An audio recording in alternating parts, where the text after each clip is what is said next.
We've got bananas in chat. That means that we're live on the twitch.tv/the Xisuma. If you're watching on the second channel, make sure you follow me over here so you can hang out with us live when we do these things. Thank you for bananas in chat, Maurice, Rebecca, Spooky Dokie, Aegis CG, Kalarion, Def Dealer. Appreciate it. Lets me know that we're live. And we are indeed live. And we are indeed playing Minecraft on Hermitcraft. Gonna do some things today. Things? That was just what I was hoping for. Right, there is a lot of just stuff lying around from projects that I've been doing at the moment. Not all of it is that. Ugh. Ah! I fell! I got caught in the honey trap! Jeez. Right, stop making a fool of yourself. We are going to grab some leaves. Lots and lots of leaves. Apparently we've got lots of jungle leaves in here. And we've got a bunch of oak leaves as well.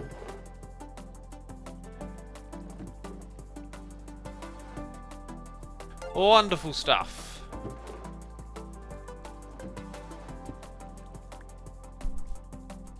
Wonderful stuff. Yeah, so we're going to be working on the turtle area today and connecting some paths, which I haven't done in some time. I just had an idea. We've never finished this spot down here.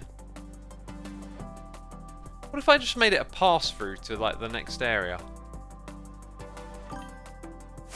So we can have a path come out the back, go over the river, there's a bridge. Ugh, it's hard to look and visualize. Where is the... There it is, over there. Be a bit of a long, meandering, not sure where it's going kind of road, but... Who knows, we might build a tower in this spot eventually, so... That could work, but for now, we're going to have a path pretty much going a straight line over here to connect up with this spot. I say in a straight line. When you make paths in this jungle, you kind of want to pick bits like this, where... you got less like chopping that's disruptive to do. There's a clear path here. I think we're going to start by clearing our path space today. The other thing is I don't want to chop down this tree. It's nicely positioned. When ones are close to others, you chop them down, then bits of the leaves stay and it looks awkward. So we're probably going to go up to about here. Turn left, so this one will come down. Wow. Turn right and then left again. A little maybe diagonal bit there. Okay, so we're then going to tear through all of this, go down a fair bit, underneath this big old tree, rip that out, then through over to here, and it won't be directly in line, but we'll find a spot to line it up again. Bamboo in the way, over to this spot. We need like a redstone door here as well, is another thing I realised. Oh, and today we should totally be breeding some turtles while we're in the area. So we can make this like our base of operations. I love the jam, says Moneyman7860. Well, I got some news for you. This is a new Crinkles record. Number 23, the album sound, what was it called? Jeez, let's just put it on the screen because my brain's derp. Soundtrack from a Box, 23, there you go. It is now out and we are listening to it. Okay, so over here, we can breed a bunch of turtles, right? There also might be some scoots, because this area has probably been loaded between episodes. Is that like a double turtle? Wow, double turtle. I've never seen a double turtle before. Huh. Double turtle, ladies and gentlemen. A Minecraft first, only here on this channel. Oh, we got more double. We got loads. We got double turtles there. Oh, we've got quite a lot of double turtles. Apparently, that's a thing that happens in this farm. Is you get double turtles. Interesting that they're not all breeding. Maybe my theory about this area being loaded wasn't so great. Either way, this is a surefire way to get some scoots. A triple turtle, chat? Did you see a triple? We got 28 more scoots, not bad. Okay, so over in this area, gonna throw down our stuff for today's project. I should have brought an empty shulker box as well. We're gonna need these and those. Need the bed. Sleeping away the night. Need some shit. Gonna need more than that.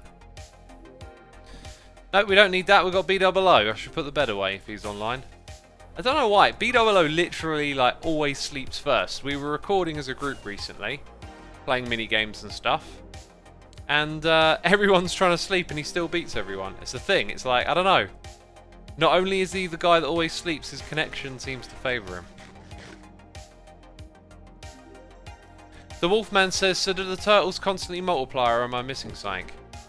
Yeah, just, if you go watch my recent episode of Hermitcraft, that's building and explaining the entirety of the turtles in the farm, so you'll understand. We got Sergeant Psycho here for 5 months. XVX Turtle, we need it, right? I haven't done anything with emotes in a long time. It's been something I've wanted to do for a while, is kind of overhaul the channel image and do that. It's something I don't have a lot of inspiration for though. Like I go look at like Ren's setup when he live streams and I'm like, wow, you can really see like he's got some love and care and craft there, right? I'm very much more functional. I'm just happy with like, you know, I set it up. You know, you got little faces that pop up on the screen, got your emotes, like, and if I think about redoing it, I feel like I don't have a vision. I don't have this like, I need to create this. Right, and I think it's good to do it when you've got that, when you're like, this needs to be this thing. And Ren's got that with his like Death Star and Ren Troopers and all that kind of stuff, right? So although I think about overhauling what goes on here on Twitch, I don't have the inspiration, like, and I think I should wait until something hits me where it's like, oh, we could do this, but it'll probably never hit me.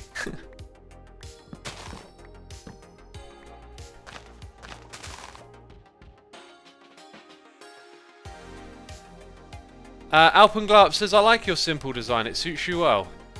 That's, you know, that's another way of looking at it, isn't it? You know, I was thinking about this earlier. I think about this a lot because I have had success on YouTube. But like, the biggest success about being a YouTuber is about doing what you want to do, doing what you love. Because if you're trying to achieve success for success's sake, you'll end up doing something that isn't you. It's one of the interesting things about the current, what would you call it? Create a climate, create a marketplace. I can't think of the right word. Landscape. You know, that you can be a success at being yourself, essentially.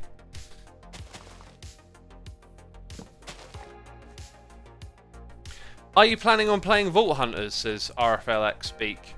No, I've kind of got the itch to do modded again, but I just feel like with where I'm at this season on Hermitcraft, I feel like I'm not in a place to start a modded series or anything. And I have actually had a little bit of an idea for my own sort of mod pack, but you know, I'm not going to be able to make one, right?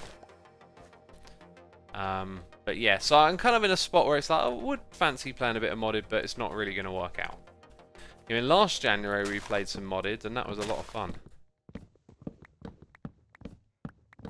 Problem with me and when I play modded is that I literally learn again as if I've never played it before. Every time I just struggle with it. Dang, do you feel that lag? That's all the vines breaking. Once they start popping off, man, this place, the frame rates, they suffer. The vines. Suffer the Vines. Almost sounds like a band name. What was the band name we came up with last stream, peeps? It was amazing. Oh my goodness me. Isaac, glad you enjoyed today's episode. Good to know. We got Friendilly here, gifting a sub to Big T Gaming 77. Rebecca has gifted a sub to My Panda. Thank you for supporting the community with the gifted subs. It is appreciated. We got Proski J here for 6 months, saying a question for Xisuma Says. Am I recording for Xisuma Says? I am recording for Xisuma Says. Yeah, now I just broke the music by checking. Well done, me. Okay. How do you manage to keep such a positive headspace when it comes to discussions of certain topics? You always act so kind to everyone, and it's a quality I find incredibly inspiring from your content. Ah, thank you for the nice message as well in the question. I mean, it's not something, like, it's something I had to learn and develop over time. Like, I've got, when it comes to stuff going on in the world and opinions, and I've always got this sort of natural gravity towards, why can't we all get along? Like, what's stopping us from, like, seeing eye to eye? And I think in having that, that's led me to ideas of trying to understand people better and having a human perspective on things, like realizing that other people have feelings too. And, you know, our worlds are shaped by various factors, and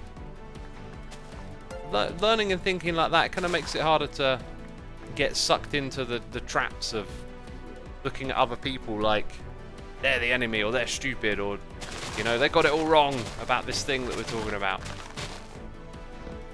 So I always try and approach stuff with this idea of, like, if we can understand it from, like, both sides, multiple perspectives, then it can be, you know, better for everyone who's involved or listening. And so I guess that's my guess as to what you've just described, what it translates into, in my opinion.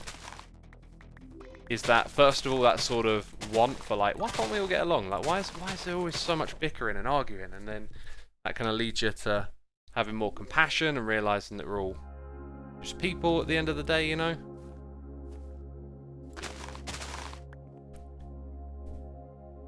Consider having the tower go up the opposite diagonal of what you stated in your Hermitcraft episode. I think not. I think the way, like, I think that would look awkward. I'm going to have it go up the diagonal that I've prepped it for. Right, we got more noises in the air. I'm barely keeping up. I've also got a cup of tea that's going to be nice and hot and ready to drink. Dealka97, thank you for 6 months. Beck Loves Pandas here for 23. Having a weird deja vu of this resub. I mean, that's a lot of resubbing. It's going to give you deja vu. And you know, and I'm standing in a jungle again. Spooky Doki is here for 33 months. Bayou Gambit. Matsubu for 24 months. Bastus Voss for 12. Got 2 year and 1 year there. Amazing. LSGB, thank you for subscribing. We got Rebecca gifting subs too. Jumpy Wizards. Flon Eats Sand. Cezanne. The T Family. And Jimbo125888521.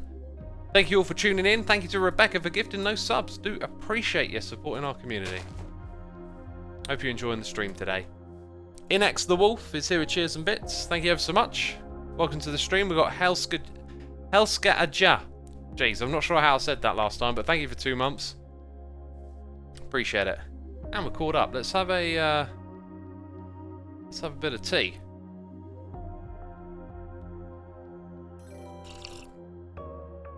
Morbrick 77's here for 21 months. Thank you ever so much, dude. Appreciate it.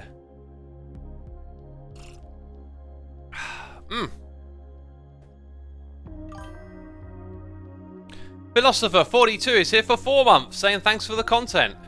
Thank you for watching. Hope you've been enjoying it. We got DeGraza here with the Prime. Wow, so many noises coming through right now. Thank you, everyone.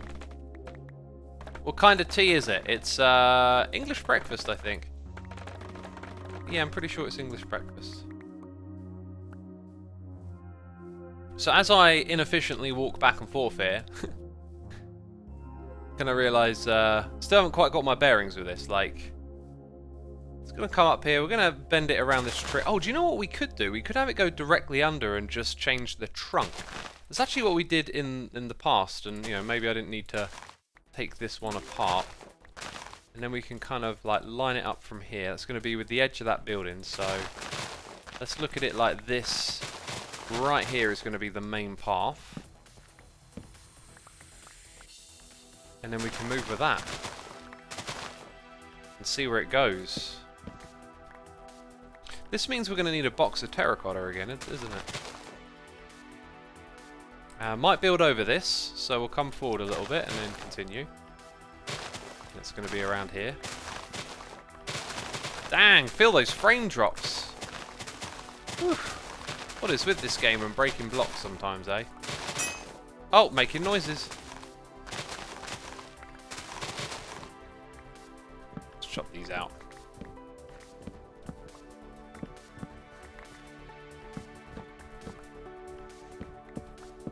Not bad, not bad.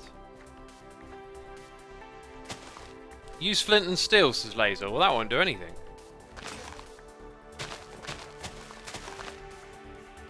Have you seen Montreal Olympic Tower? It has a diagonal design. Okay, I am bookmarking that and investigating after the stream today. Thank you for that one. I'll have a look. Yeah, I should probably look up diagonal towers, right? You might see a few things that go, oh, that looks good. Give you some ideas, right? Don't always have to just wing it. In fact, most of the towers sort of kind of like they're half winging it and half like, oh, I got this idea. What if we do this with it? Oh, did I? I think I came over to the side a little bit. Oh no, just did.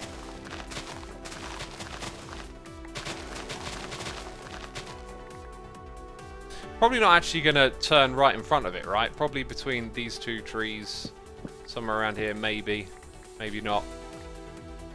Probably want to look for a good tree to chop down, actually. It might be this one here, and then nip through that space.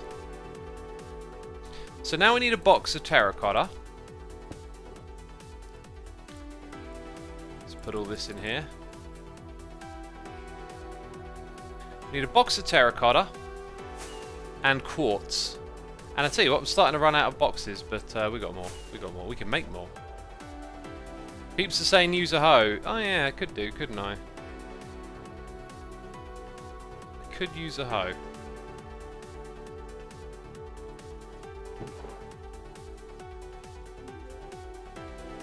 Yeah, I think we'll make about that many.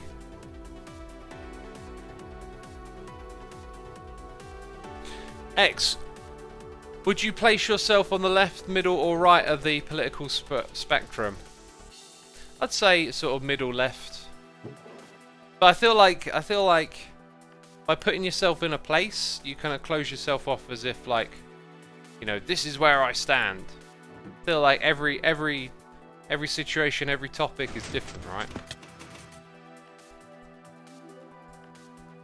It's one of the things I don't like about people getting so divided into a party and sticking to party principles or ideas. I like the idea of people like using their own thoughts more, you know, thinking things through, critical thinking, as opposed to just being part of the tribe, the clan.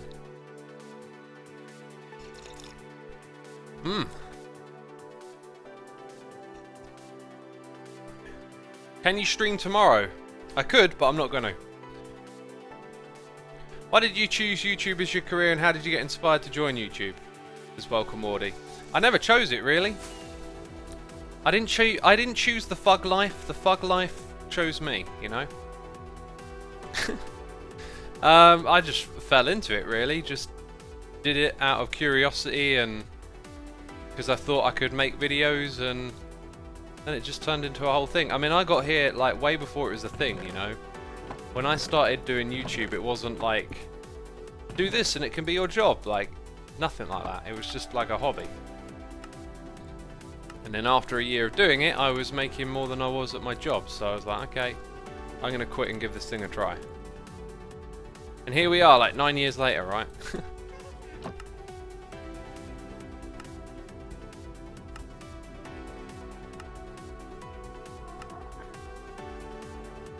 This stuff needs to be made into smooth. I think that means I've got to smelt it, right?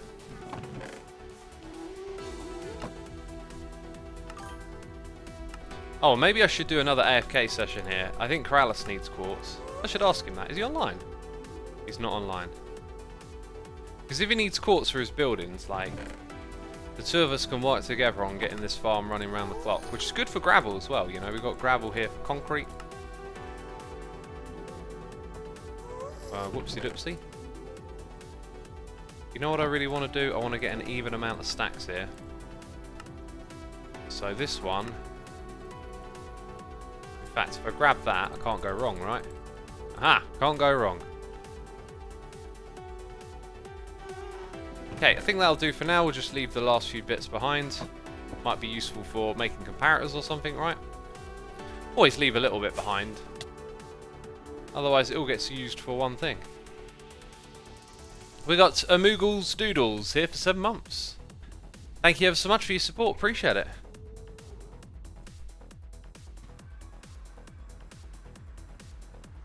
My dream is to play on this server, says Snapshot. You know what I always say? I say make your own Hermitcraft, and that doesn't mean start a Hermitcraft server. It means, you know, like, you know, for pretty much everyone playing on here is out of reach, right? We're a very exclusive group that are not recruiting currently, and the chances of someone getting on here are incredibly slim. So I think it's better to, rather than dream of things that are out of reach, is to realise what you could do. You know, what is your Hermitcraft? What is the thing you could do that would be a blast, having fun to do, that, you know, you can start yourself and be in control of? Right, that might not even have anything to do with Minecraft, right? You might love playing guitar, you know? Maybe take it a little bit more seriously and practice a little harder and try and turn it into something, you know? As I say, it's about making your own Hermitcraft. I might as well just craft a bunch, fill up one of these. How do I come up with my build ideas, says Wild Raptor? Well, I have a very remixy mind, okay? Like, I see things in the world and I think about, oh, that could be different if you did this. And because of that, a game like Minecraft is very easy for me, because it's just a world of possibilities. The idea is to go out there and make and build, and so there's all these ideas floating around in my mind. You see things out there in the real world, you watch other people play Minecraft, and it just gets you inspired. It gets you thinking about what is possible.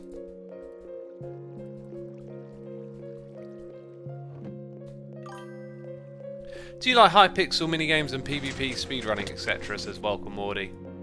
Nah, they're not really my things. Minigames were kind of fun when they first kind of arrived in Minecraft. I was actually one of the people making maps back when, like, map making first became a thing. I wasn't like a pioneer or anything. Like, there were other people leading the way. I just got involved. I was like, this is fun. I want to make some maps myself. Gold Rush was super fun, says M-Dog. Thank you, man. I'm glad to hear that. I'm glad people enjoyed it. That was one of my games. It recently got remastered as well. You can actually play it on Realms. How do you execute your idea for a build, says Integer. Well, very much the word that you said there is what I would say. I execute it, right? Like, to execute something, you got to have a plan. So, you know, you get a plan together and then you make it happen. So for me, it's kind of a process of, like, figuring out what the build is and then getting all the resources. Then I come onto here and I get prepared to build it. I record it at the same time. It's all just like a step-by-step process. Okay, now I'm pretty sure we smelt this stuff, right?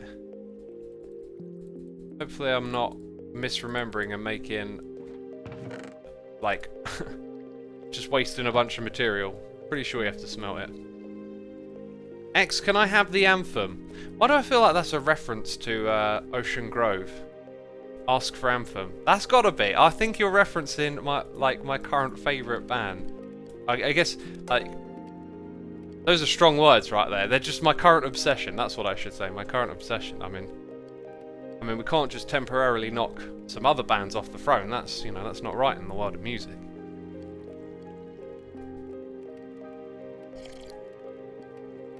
Disinf Cozy says, do you watch Dream SMP? I do not. I haven't really watched any new Minecraft YouTubers in a long time, really. In fact, I don't really watch a lot of Minecraft anymore apart from other hermits, really.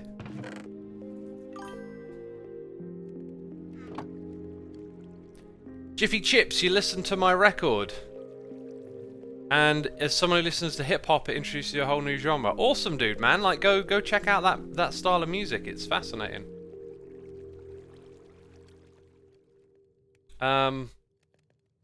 Yeah, I'm also a hip-hop head. You can like all sorts of music. You don't have to bore yourself in and be like, hey, I only like metal or whatever. Like, you can be into anything. Like, not saying that's you. Just mean in general, right? Like, there's people that don't listen to this type of music. Like, congratulations, you built a wall around yourself. The Caesar is here for 8 months. Thank you ever so much for the support, dude. We got official Jaden gifting subs to 9, Congress, and Wingman. Thank you ever so much for the gifted subs, dude. Appreciate it as always. The True Pringle is here. Pringles, eh? Oh, I feel like my mind just drifted towards food. You know, Christmas is coming up. Pringles are always around at Christmas, aren't they? Music is everything, says Rebecca. Couldn't agree more. Marcus, yeah, I love Death Grips. I was listening to a fair bit of them just the other day as it goes. They're, admittedly, they're one of those ones that feel a bit of the time now. Like, at the time, it was just like, you know, someone's lobbed a grenade in your brain and you're like trying to figure out what's going on. Whereas like quite a few years later now, it feels a little less cutting edge, or you know, like it's hard to describe because some stuff just seems to like have lasting power. You know, like whenever you put on Pink Floyd's Dark Side of the Moon, right? You're never gonna have like a, oh, this is a bit dated feeling. It's utterly timeless. And so with a lot of music, you really love it, and then over time it can kind of fade a little bit. And I would have pegged, when I first listened to that Ocean Grove record and I was absolutely loving it, I would have perhaps pegged that as one where I'm like, yeah, probably later on in the year this is going to be like, alright, I've listened to this to death now, but I'm still absolutely binging on it, and like, it really is just, their music's just phenomenal. Which is, you know, strong words to throw around, especially for a band that kind of, in a way, rub shoulders with, I guess, not the most original of sounds, but they just seem to do it in a way that feels totally original.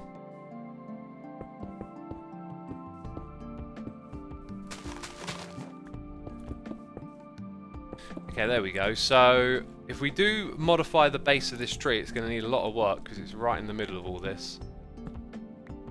Excuse me. And then the land around it needs a bit of modifying too, right? But hey, it's all good, it'll get done.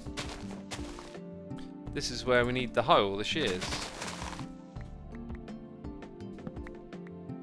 Right, we've got a noise in the ear from AJ the Ratty, here with a donation, saying Anthem was mentioned a moment ago. Is that an artist? If so, do you have an album recommendation? A recommendation. Thank you for the donation, dude. Appreciate it. Thank you for supporting the channel. I thought. Oh, do you know what? We might bend this tree this way. Actually, I thought that they might be referencing a song by a band called Ask for Anthem. That was my suspicion, and you know, I would recommend that album by Ocean Grove to anyone who likes the kind of sound of the 90s. They're like a mix of. There's a little bit of like Nirvana, Oasis, a lot of like alternative and nu metal in their sound, even rap metal as well. Someone clip that sound, says Muscalic. Oh. Oh, I didn't clip it very well. Oh, whatever. I can't remember where I ever heard that, but like, I don't know about Olio, but like, you know, I make silly noises to myself, whatever. Sometimes when I mess up what I'm trying to say, like this weird thing that I heard once, I just say it without thinking. And there's a few other quirks like that. I can't really think of them off the top of my head because they're normally spontaneous, right? I need a box. I need that one. Also, let's grab this hoe, you know. Silk Touch. On the topic of recommending bands, like I have a music blog, which you can get to on a search engine like Google, Xisuma music blog. And like, you know, I could recommend you something, but if you just browse via tags of like genres that you like, you'll find tons of stuff on there. I've been writing for like years, written over 1,000 blogs.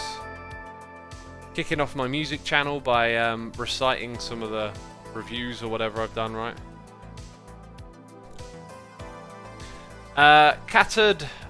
1N is here with the Prime. Thank you ever so much. Appreciate it. We got official Jaden gifting a sub to Dark Evil Glitch. Thank you for gifting the sub, dude. Appreciate it as always. One thing I will say is we got end of year lists coming up. So I'll be doing a list for best albums, which I'm darn sure Ocean Grove is at the top of, with Flip Phone Fantasy. And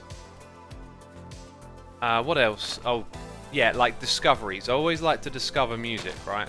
It's not just about new artists, it's about old artists, sometimes rediscovering. Like, I'll probably put Bathory on my list this year just because it was so good to, like, listen to, you know, all of those records again from my youth, you know.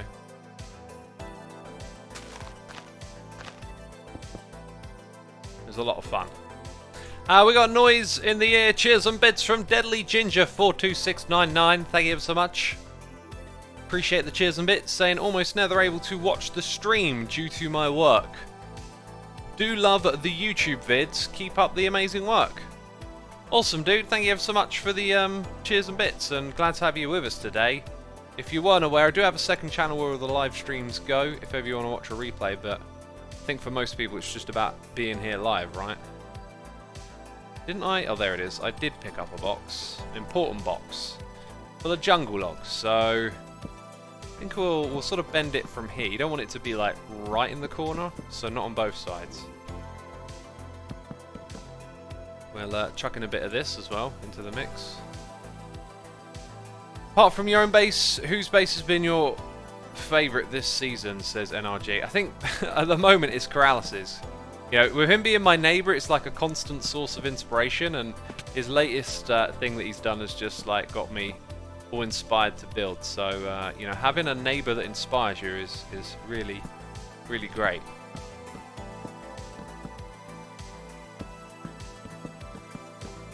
Okay, now we're going to go there and in this direction a bit.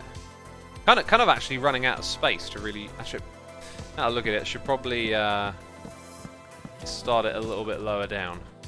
In fact, let's go like that. And then have it kind of go into that space around here, I think. We got a donation here, noise in the ear from official Jaden. Thank you for the support, dude, as always. Heyo, Mr. Shishwami, how you doing, my dude? I wish I could say I was doing okay, but my reality, my life is pretty rubbish, stressful, and too much drama happening mixed with the loss of my dog, Vinny. Anyways, glad to catch this stream, been missing them. Sorry to hear that, dude, man. It's always hard losing a pet, right? When things are tough, maybe try and, you know, I'm not sure I'm like the qualified or the best person to help with this sort of stuff, but maybe just try and think of something simple. You know, I had to go through some tough times in my life, and if I look back on them and think about how I could have done things differently, one of the things I think would have really helped would just being able to slow down a little bit sometimes and not take like everything that's going on all at once, because there can be a lot going on in your life, and you know, maybe just try and focus on something like simple and easy. Give yourself a break sometimes, you know, and don't be too hard on yourself as well. It's easy to be hard on yourself in this life. And as I'm doing this, I'm thinking like I'm trying to like keep this cubic shape going on as we go up, but maybe it would look better if we just kind of loosened that up a little bit. But thank you so much for the support, dude. You'll get through it, you know. Life has its rough patches, but you'll get through it. Xisuma, have you ever thought of doing a music stream? Not only have I thought of doing it, I've done it in the past. It didn't really work out as well as I would have liked, so I don't think I'm going to really bother with that. Music is very very antisocial for me in a strange way. Like, I don't have a desire to be in a band. I don't really have a desire to like play or perform. Like, it's not my dream to, I don't know, like sell out a stadium to people, you know, that typical kind of rock star dream. I just love like playing and enjoying music, and I don't feel like I really need to put that in front of other people. If I make music, like I want to make records and share records, but on the performative side, it's not really a goal for me. So yeah, like, I don't know. I just, when it comes to making music, I just want to kind of do it spontaneously when it comes to me, and sort of planning a stream and doing it for an audience, just not very appealing. And I've tried it as well, so I kind of got a little bit of an idea of what's that's like. Okay, how about that? I think we can get away with that one. It's obvious what if you've played this game for 5 minutes, it's obvious what I've done here, but I think I'm also just going to put a little bit like that on the side. Maybe put some bushes over it, it might help as well.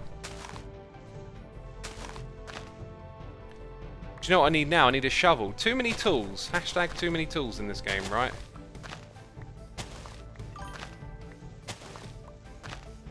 Xisuma, ever thought of producing music for bands or creators? Nah, I don't think I'd enjoy making it for other people. I just want to make it for myself, really. I don't mind the idea of, like, making beats for someone to rap to. But, like, they would be my beats, you know? Like, I wouldn't be... I don't think it would work like, hey, I want this beat, can you mix this with that, or whatever. Like, it would be like, you know, I've got a bunch of beats, what do you want to do with them? In fact, I was thinking the other day, like, when I make hip-hop beats, they're basically going to be illegal, right? Like, I love sampling records and throwing together different sounds, and, you know, if you've got a record label that can clear all the samples, then you're good, but it made me wonder, like, I love making those beats. Like, what if I just put them out there, you know? You know, you can't make money off of them, just completely free, sort of put it in that grey area of fair use. But then if someone really wanted to use it, then they could perhaps with a record label clear the samples and make it into a thing. And I was thinking of calling it like Illegal Beats Volume 1 or whatever. Then I thought, well, that's kind of like that's kind of like saying, no, these are literally illegal, so probably not a smart idea. But yeah, where I've been dabbling with Fruity Loops again and just toying with some old beats that I used to make. It's just an idea floating around. Toad Game, thank you for subscribing, and Jormungadar9 here for 6 months, saying 6 months, but you can't say my name correctly. I know, dude, I know. It's one of my specialities. That's why you're really here. You know, if I'd have said it correctly, you would have moved on already. Let's face it. You're not here for the connect? See? Connect! Amazing, we're making up words today. Connect. I didn't even know it was a word. So if we go down like sort of diagonal here, we quickly are going to cut into the terrain. Just sort of want to avoid, but I'm not a big fan of sort of going along a little bit, down a little bit, but I think we might have to do that here.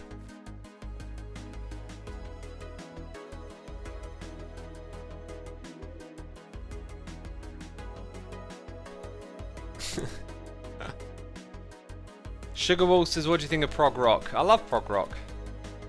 Some of my favourite bands are prog rock. Great music.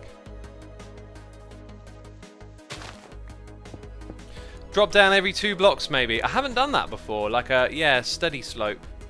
Maybe we could try that actually. So if we were to do it every 2, let's say we started here.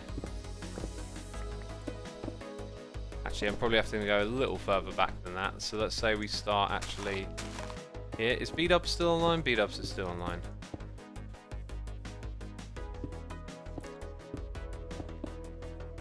That looks like it's going to shape up pretty well for this.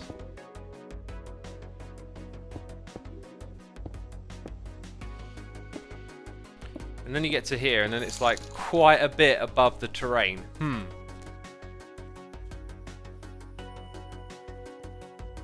And it's really close like this. I guess like, you know, then we just go down to doing it diagonal, right? Like, why not? We make the rules here. It's our Minecraft world. Thank you, B-Dubs. Always appreciated that. Unless I need to, unless I need the night time, then I'm like, B-Dubs, why?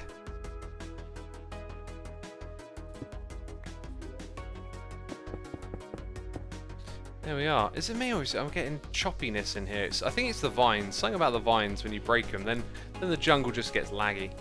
Chromebook Gamer is here. Interesting username. Here with a donation saying, "Hey X, thank you for making content for all of us to enjoy. I was wondering if you ran mods such as Performant or MCMT on Hermitcraft. I haven't heard of either of those actually. If you had any experience with them, trying to start my own server. No, I've not heard of those. We use Fabric, and so we have sodium. No, not sodium. We have lithium and Prosper running. Those are the ones that we use to optimize, because the vanilla game is pretty ropey, really, when it comes to playing on a server. I think Legacy SMP probably uses those mods, and like they've got like Minecraft devs playing on there, so you know that's amusing. Okay, wait, what I've started doing here? We've got to go a little bit more on this side.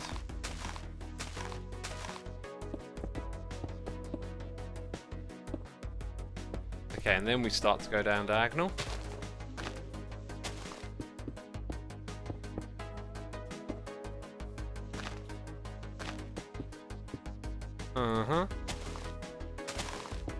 It can just be a bit of a slow process doing this, you know. But I don't mind it. Let's get rid of those shears first. And then we're going to want some dirt to fill in all this space. We haven't actually taken out a lot of dirt around here, have we?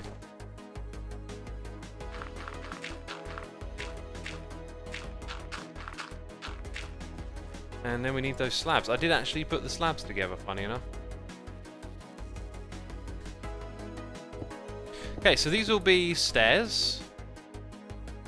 And stairs again, so the slabs start here. And I'm just going to leave it like that so we can fill that in with dirt. Then all of this is slabs. Because that's the way we do paths in the jungle, right? We got some noises in the ear here. Wait, you meant prog rock the music genre, not the band?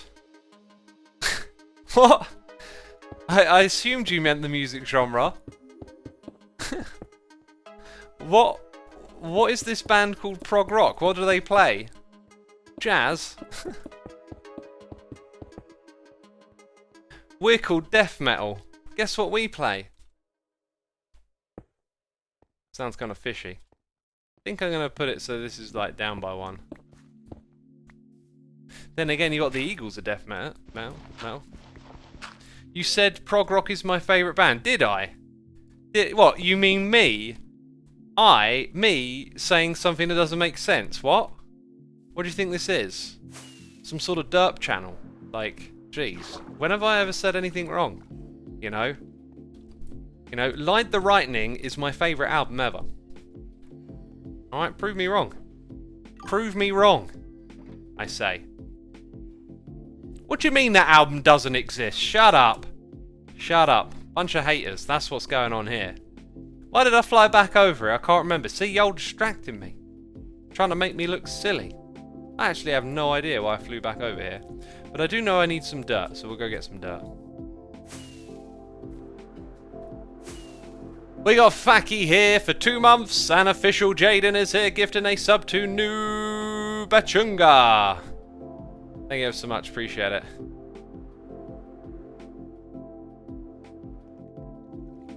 We also got iRifted here for 2 months saying, "Hi X, love the streams. The VOD's always super relaxing and fun when doing schoolwork. I do have one question though. What is the best way to stay motivated with a diet or simply stopping yourself from overeating when stuck at home during quarantine?" Ah, dude, this is something I talk about a lot. A lot. The key word is motivation. Chat, why is motivation the key word? Go on, chat. Tell them. Why is motivation the key word?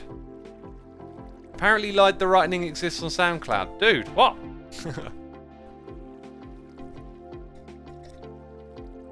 No, the motivation is not to eat, chat. Stop saying eat.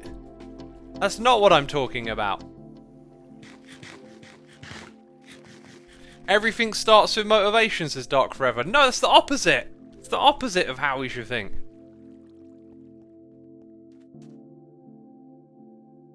My favourite genre is Pantera, says Saucepan. That's my comment of the stream right there. My favourite genre too, man. I've been learning to play Mouth for War. No, is it Mouth for War? Yeah, it's Mouth for War. I absolutely love playing that song. I've been playing so much guitar lately. It's so much fun. Motivation is different from dedication. You know, no one's saying it. Discipline is better than motivation, as motivation is fleeting, says Joe Outrage. Joe, I am outraged at your outrageous comment, which happens to be true. I mean, yeah, like, here's the thing with advice, okay? Different strokes for different folks. Whatever I say may or may not work for you. But it's important, first of all, to be out there seeking advice and listening to people's ideas. Wait, is this going to work? It is looping up, isn't it? You know that, of course that works. And now my inventory's full, and all that dirt that I went and got I don't actually need right now. I'm actually removing dirt. How did this happen? How did this happen? How could I get it so wrong? Yeah, so like what I say is that motivation is not the way to do things. Okay, motivation is like this thing that comes and goes. It's great when it's there. When it's not, it doesn't help you get things done. If you want to get things done, you got to do them regardless. And that's like a difficult thing to grasp, but it's something that you can get very used to if you get in the habit of doing it. So like, obviously you know that you got to change your eating habits, so you got to stick to something better. So rather than looking for that good feeling of like, oh, I'm motivated to eat a salad and gonna go for a jog or whatever, like, forget that. You've got to endure the harder part. That's the only way you're going to achieve what you want. You've got to endure that harder bit where your brain is like, give me carbs, you know, give me sugar. And you're like, oh, no, I shouldn't.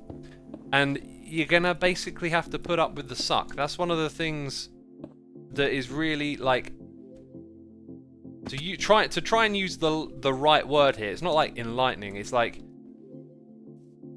that's the thing that's going to get you, is when you realize that you've got to put up with the suckiness for a bigger picture goal. And if you can realize that and you can start to endure a bit of the suck, you'll realize that it ain't actually as bad as you might think it is.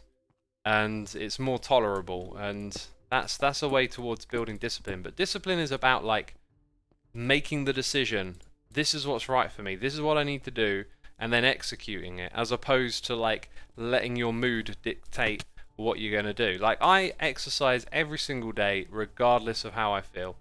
Quite a lot of the times I'm like, oh, you know, I could just not do this, but I do it anyway. And if you keep doing it, you know, over time you'll get more headstrong about it and be able to do more and stick at the things you want to do. Did the music stop? No, it didn't. It's just going through a quiet patch. Where is my quartz? Where did I put my quartz? I probably went and put it somewhere far, far away from here. So we're going to spend 90% of this stream just going around in circles like we always do. I'm also almost running out of rockets. I should probably... That's actually not the one with quartz in though, is it? Where's the quartz at? Where that quartz at? Jeez.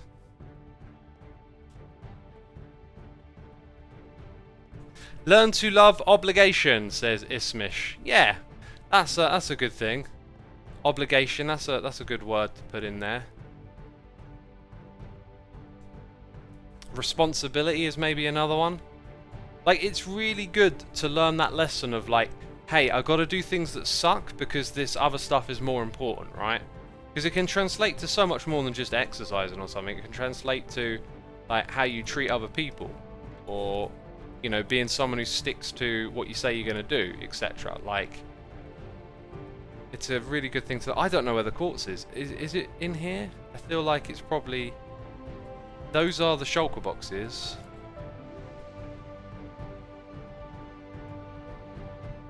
Peeps! Where did I put it? Also, I got loads of shulker boxes over there. They're just everywhere. Where did I put it? Like, someone's got to remember. Smelter! Thank you, people. See? Chat remembers. Chat remembers. Yes, we did indeed leave it over there, didn't we? So I'll have to go get some more. Dom Beck says... Light the lightning, got me. Take my money. Dude, it's actually from a stream, like I just casually said it without realizing it, and now it's like a little reference point for me.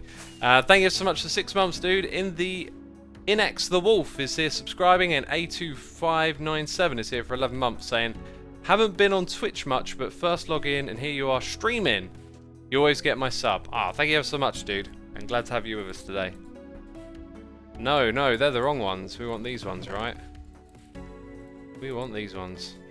So I guess if we've got these empty shulker boxes, we'll put dirt. We'll have a little celebration. No, we'll put dirt in one.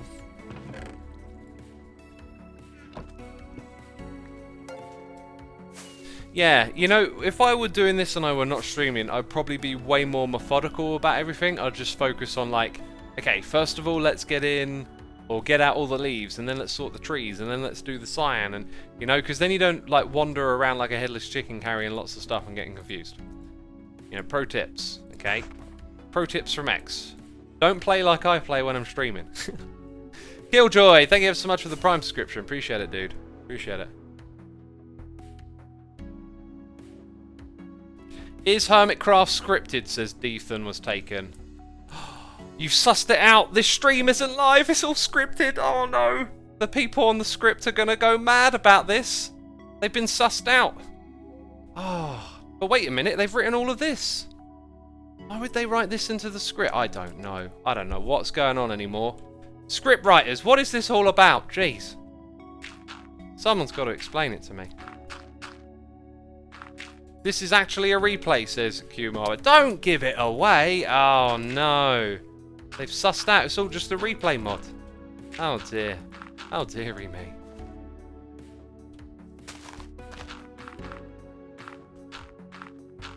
Hey X, do you think sugar is addictive, says Ninja Dragon. I think that addiction can be physical, and physiological, and mental. And, you know, there's science out there that says it's addictive. Some people disagree. I think, you know, it should be pretty clear that there's something addictive about it. Is it mental? Is it physical? People have a hard time giving up their sugar. And therefore, you know, maybe just think about what that means. Well, there's definitely something going on with it, right?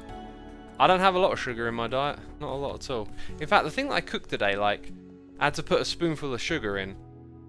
And, you know, I was like, what was the point of this? Normally I just skip that when a recipe's like, and put some sugar in. And to be fair, thinking on it, it didn't really, I don't feel like it added much, but I didn't really notice it was in there. It was only like a small spoonful of sugar. But next time I probably won't even bother.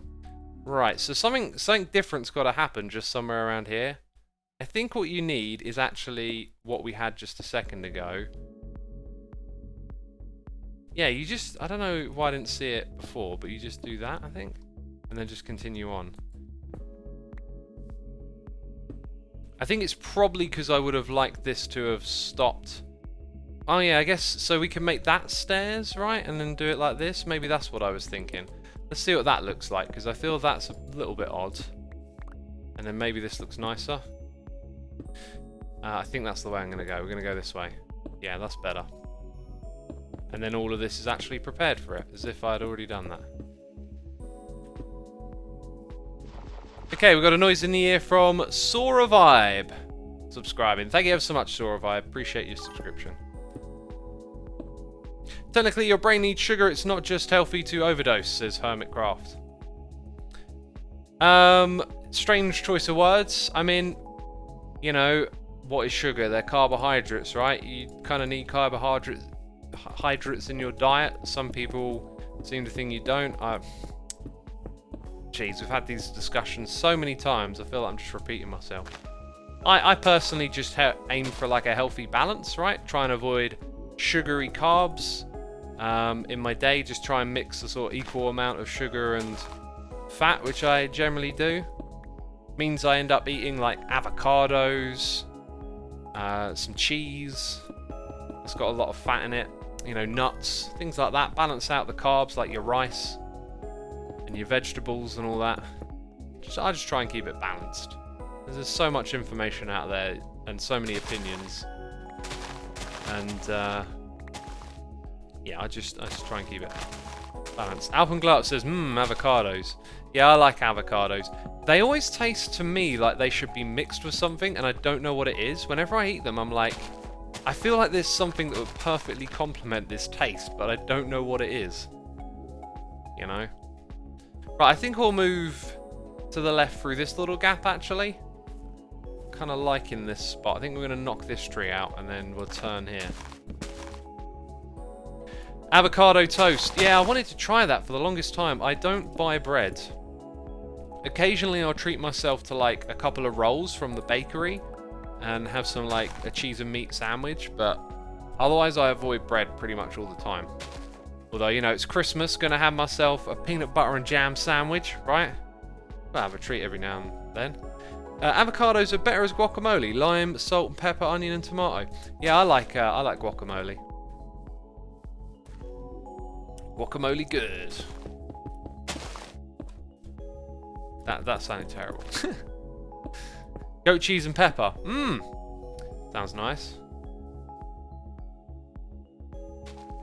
How come you avoid bread? Is it because of the gluten?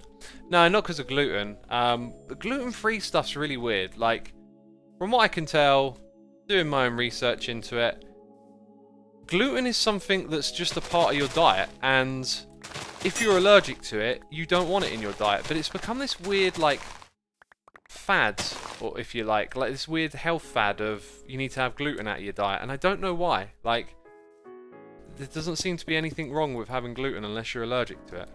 So I don't have gluten-free stuff. But the reason I don't have bread is because it's carbs, and it's the you know, it's on the air quotes dirtier spectrum of carbohydrates, right? Like it's got sugar in it, basically. Maybe not like your processed, you know, spoonful of white sugar or whatever, but it's you know, in that range of sugary carbs, basically. So yeah, I tend to avoid it. Gluten-free is more of an advertising thing than an actual health thing, unless you have the celiac disease. Yeah, Avatar, that's kind of what I've picked up on as well. You know, like, when people start putting something on the shelves, like gluten-free products, it serves their interest if people are interested in buying it when they don't need it. That's the same of any product, right? So I don't know if the gluten people have gotten together and sussed out, oh, you know what, we can make people think they need this. Not saying that, you know, I don't know what it is that's caused this, but it can also be people going, oh look, it's gluten-free.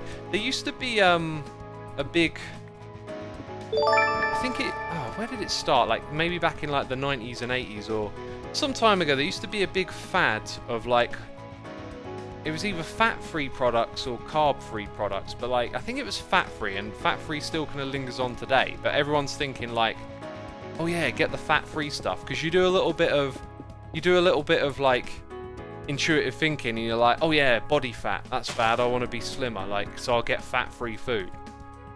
And it's like, no, you know, it's not quite how it works. You know, having fats in your diet, again, there's like healthier and unhealthier types of fat. But the gluten thing seems to just be like a bit of a trend based on the fact that there's gluten-free products, and I don't know. It's an odd one. I think fat-free, says Spirits Maker. Yeah, I think it probably was fat-free that became a big like trend in days. It's still around today, like fat-free stuff, or like low-fat, you know, low-fat yogurt. I mean, you need to know what it is really, because there are different types of yogurt. Something like Greek yogurt is full of fat, but a really healthy fat. Greek yogurt is gorgeous as well. It's really fun, like, learning what's actually in foods and stuff, you know. At least it's fun to me, you know, doing all my calorie counting and whatnot, and seeing what's actually in stuff. You learn, you're like, oh, right. You know, like, I initially learned that, like, peanuts are a really good source of protein, right? And they sort of are, but it's easy to misinterpret what that means. I thought they had loads of protein in. They don't actually have that much, like, less than 10%, sort of somewhere around there, you know? But they're actually mostly fat. The composition of nuts tends to be at least 75% fat, and then the rest is like carbs and protein, and it's a good source of protein. Muller is a very good type of yogurt, says Ocean. I think Muller is a brand, isn't it? I'm pretty sure Muller is just a brand name, not a type of yogurt. There are different types of yogurt though, like Greek. I really like Kvarg and Skya, these Icelandic, like protein-heavy yogurts. They're like, you know, I don't want to say like they taste amazing, but like they're really nice for something that's just loaded with protein. And you get accustomed to the taste. At least I have, to the point where I really like it.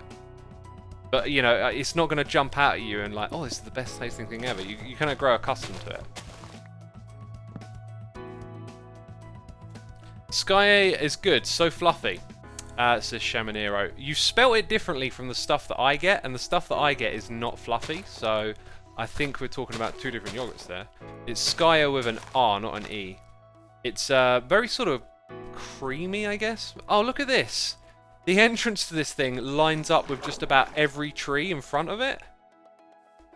So all these trees that we've been avoiding, they're actually the ones we've got to chop down in a way. And I don't really see a way around that because of the way we've designed. I guess I can shimmy the trees over again, right? Let's start to clear this. Oh god, the amount of vines here is just silly.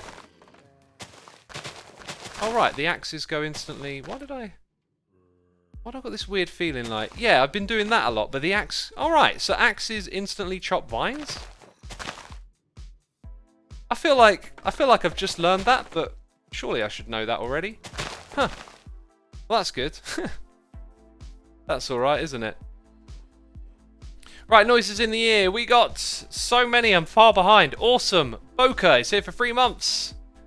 San Durtan 1 is here for 5 months. Thank you so much. Badger Ninja 5000 here with the Prime. We got Official Jaden gifting a sub to Hypnotized. We got Hermitcraft Royalty in chat. Hypno's here, apparently. Thank you so much for gifting that sub. Appreciate it. Dark Evil Glitch has gifted a sub to Impulse. We got double Hermitcraft Royalty. What's going on? 2 Hermits watching today. Awesome. Impulse is also on the server. Oh, and there's Kralis. We were going to ask... Oh, he's been busted. We were going to ask Kralis something, right? Does anyone remember what we were going to ask Kralis? Compactical, thank you ever so much for the cheers and the biddies. You'll miss the stream, but happy holidays. Well, thank you for tuning in. Thank you for the bits, and have a great day, whatever it is you're up to. Quartz. Oh, yes. No, so I wasn't going to give him something. I was going to... talk. No, I got this weird feeling I was going to give him something, but we were also going to talk to him about quartz. Anyway, we'll ask him now.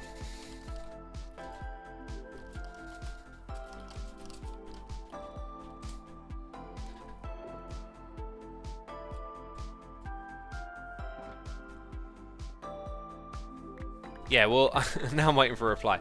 I'm streaming. Must remember. I'm streaming. Just started thinking like idly as if I weren't streaming. Like, what am I gonna do?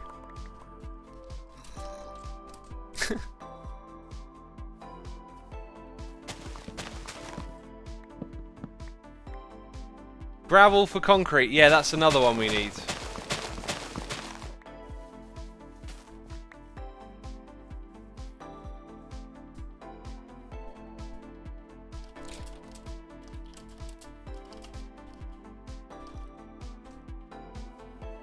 If I get him, I'm thinking if I can get him to AFK at the gold farm, then we can get gravel and quartz. Oh, Impulse is watching, of course. Good to have you with us, Impulse. We got Frederick the Kip here with the Prime and COT FTW with the Prime as well. Thank you ever so much. Appreciate it.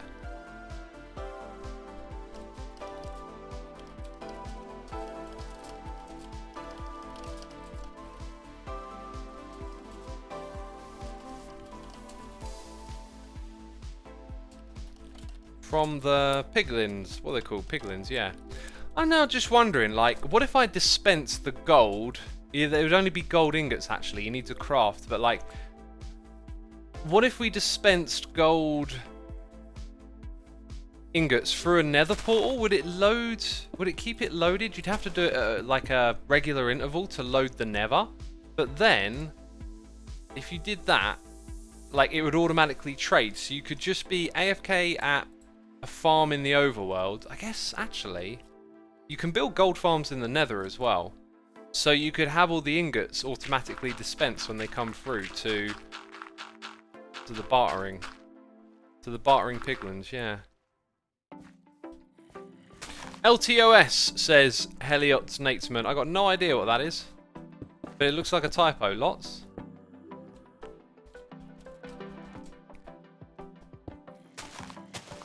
Yeah, the more gold we get, like the more quartz we get, basically. So Corrales, I know, loves to build and was building some amazing houses, and I think some of them used quartz. So if we can get him some more of that, that'll be great.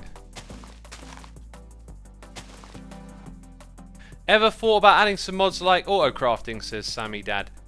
Well, as a group, you know, we've chatted about things like that a little bit here and there, and generally agreed, nah, we're not going to do that. One of the principles for Hermitcraft is generally that, like, you should be able to play like we're playing. So when we do change or add some things, it's usually like a data pack, and it's something close to the vanilla game anyway. Like One Player Sleeping, which is now going to be a part of Minecraft. However, we're going to still use the data pack because it doesn't fix the weather bug, which we had the data pack disabled accidentally recently for a little while, and it just rained all the time. And actually, sorry, it wasn't disabled. It was that the guy who updated the data packs didn't understand why the weather thing was in there, so he took it out, and then everyone using the data pack just had tons of rain again. And like, I was trying to get to the bottom of it, and then eventually we sussed out, oh, it's the data pack, like it's been changed, and you know, it's now raining all the time. And I don't think what they've implemented fixes that. This looks really weird when you come at it like from that angle. Was Scar's new minigame played with Keep Inventory on? Yeah, it was. And I don't really... Oh, this is actually great. Just walk down here and I'm like, oh, wow, no, this room looks really good now that I haven't seen it for a while. You know, like, it was kind of an oversight that, oh, hang on a minute, this game is going to suck because we're all going to die quickly and all the items are going to just be everywhere and then it's going to be unplayable.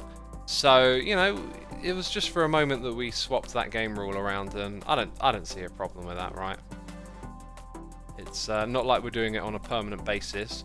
But me personally, I would actually like to play with that rule on. And I would probably mess around with auto crafting, because I played this game for a long time and I loathe dying. I die not a lot in a season and I loathe dying. I mean, you can call me I don't know, sore loser.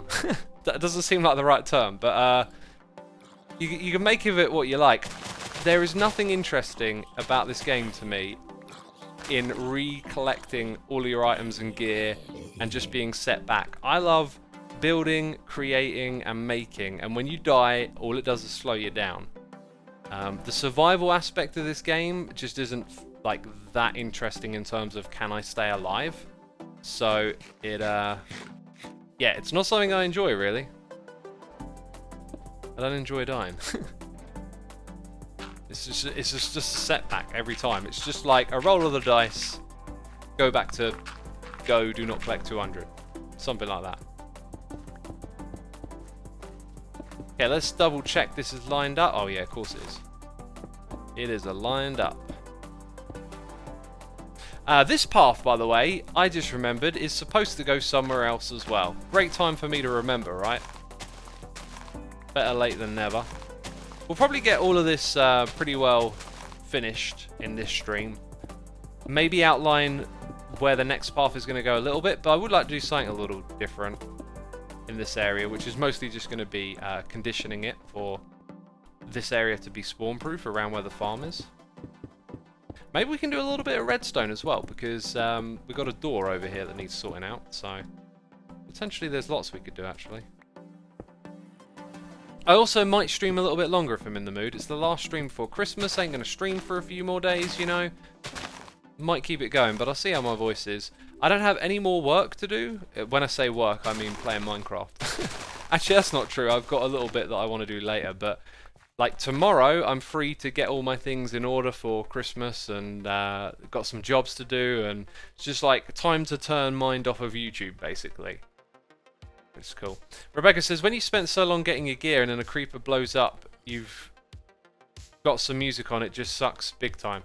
Yeah, it does. I just don't enjoy it. It's a classic part of the game. It's an important part of the game, but like I said, played this game for a long time, you know? And I mean, that's not like an excuse, it's just a preference, really. After playing for so long, it just doesn't interest me. Other games, you know, dying is, when it's newer, it's kind of interesting. We played this card game recently, deck building card game, and you know, dying was initially part of the learning curve, although we sussed the game out pretty quick now that I think about it. Didn't do a lot of dying in that game, but you know, in other games like Hades, etc., it's kind of like, in fact, those games being roguelike, they actually make death a little more interesting, because every time you die, it's like you start again, but things are a little different. You're a little wiser. You're going to be stronger. That's actually really kind of like takes the edge off of the annoying side of dying, which kind of just appreciate in a new light all of a sudden. That game though, that game really wants to make me like come up with a game idea that uses deck building, and I've got a couple floating around in my head, but like no place to put them. Oh, BOO took care of it. Like, if I've got a game idea and it translates into Minecraft, then it's like, well, I can use Minecraft to create the game. But if I have a game idea and it just doesn't fit, it's kind of like, well, you know, I can't do much with that idea then. But yeah, I've had some like deck building oriented game ideas. Just be nice to have a way to try them somewhere. Hades is super nice, the Spirit Maker. Yeah, really, really great game. Glad we played it. You know, I'm not much of a gamer, but I like checking them out and sharing them with all y'all and seeing what's like happening out there in the gaming world, you know. Learn to code, then it could be fun, says Tunafish. I really feel like coding is just not the way my brain works, unfortunately. I'm much more, as much as I love all my science and maths, those things are really fascinating to me. I'm much more creative oriented, and I have a hard time learning anyway. Like, I have learning difficulties, and my various attempts to learn coding kind of highlight my difficulties. So it's like, what do you want to put your time into? And naturally you're going to take the path of least resistance, right? So I am not like dying to make a computer game, so therefore it's not like a necessity that I figure out how to code. So it's not really a thing that I'm going to learn, I don't think.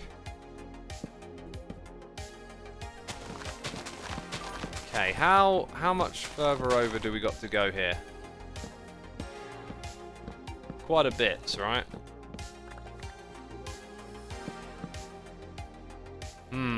Like, I don't want to have a single one of these cyan blocks disrupted. That's the way I'd do it. So we're looking at some serious tree bending going on here.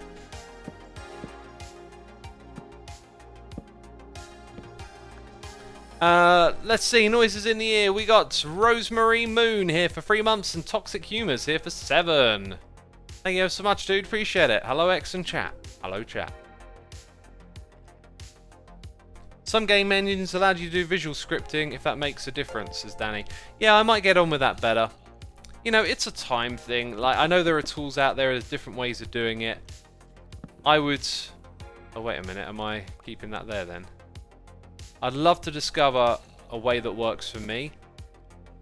And maybe I will, but it's, you know, time management. You know, earlier when we were talking about being disciplined, I'm not someone to, like, go off track and... Oh, I feel like, you know, exploring the world of coding today. Because I know I'll just go down a rabbit hole and then not get anything done in terms of my other priorities, right? So, you know, I keep myself focused. It's like, no, don't get distracted with that because it's not really going to go anywhere. Okay, I think I can live with that. That kind of works. So now we got a clean path We need to do the edges. We need to put string in place underneath vines. That, though, that there kind of looks like the remains of something that used to be. So we will just... with the frames over here. That's what we'll do. With the frames. Oh, God, zombies, leave me alone. Leave me alone. So somewhere around here, we need to make another path that goes in this direction. This one I think I want to be a fair bit more windy. Too much straight isn't so great, but I feel like we've got a nice amount put together there. We've got to do lights here as well. So if we go in this direction a bit, we can kind of jostle for a fair bit between these trees. Then somewhere around here I feel like we've got to turn.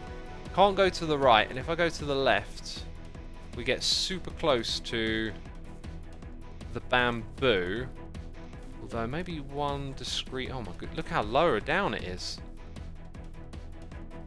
Yeah, I'm not going to do this today actually. This takes like way more planning, I think. And then eventually we'll go somewhere over here and connect with something over there that I can't see. I think I removed it. I think I decided no, the path isn't going to go here after I built it.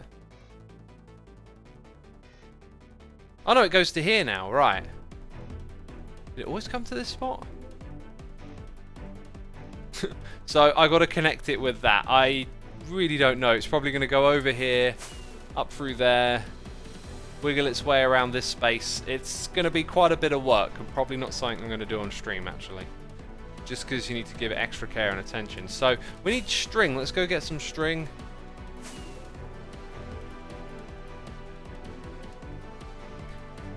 We got noises in the ear from Overcooked1492 and Not Rad Broana. Thank you for the Prime subscriptions, appreciate it. Have you talked with Kralis about building a road together to his little storefronts, says Goofy? Yeah, we're both going to like link up our bases. It's just going to take a bit of time. Here's what I'm thinking of doing at the moment. I'm steadily building out a list of like unfinished projects or things that like need doing. For example, connecting the Netherwart farm to the brewer. And then also, like, what we're doing right now is on that list. And so... holding down some burps here. Oh, and a sneeze. Whew, everything's happening. So yeah, I kind of like want to just go through a phase of tidying up everything that's been done. Admittedly, one thing that's probably not going to get addressed is the arena over here. That'll be the one thing I probably don't take care of, but, you know, get everything kind of brought up to speed before we start doing something new. And I think what I want to do is find a way to transition this area into the desert and do something that complements that over there. I think I'm going to try and take these towers and turn them into, like, city blocks.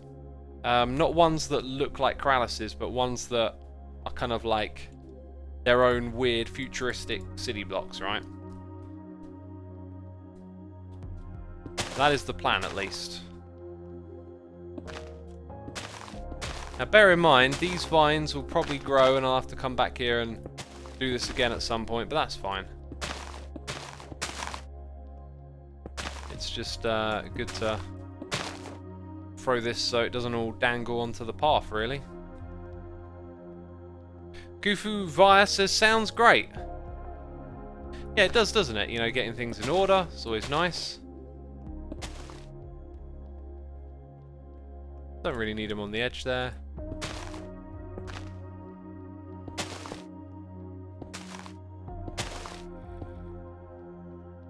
That ain't so bad, is it?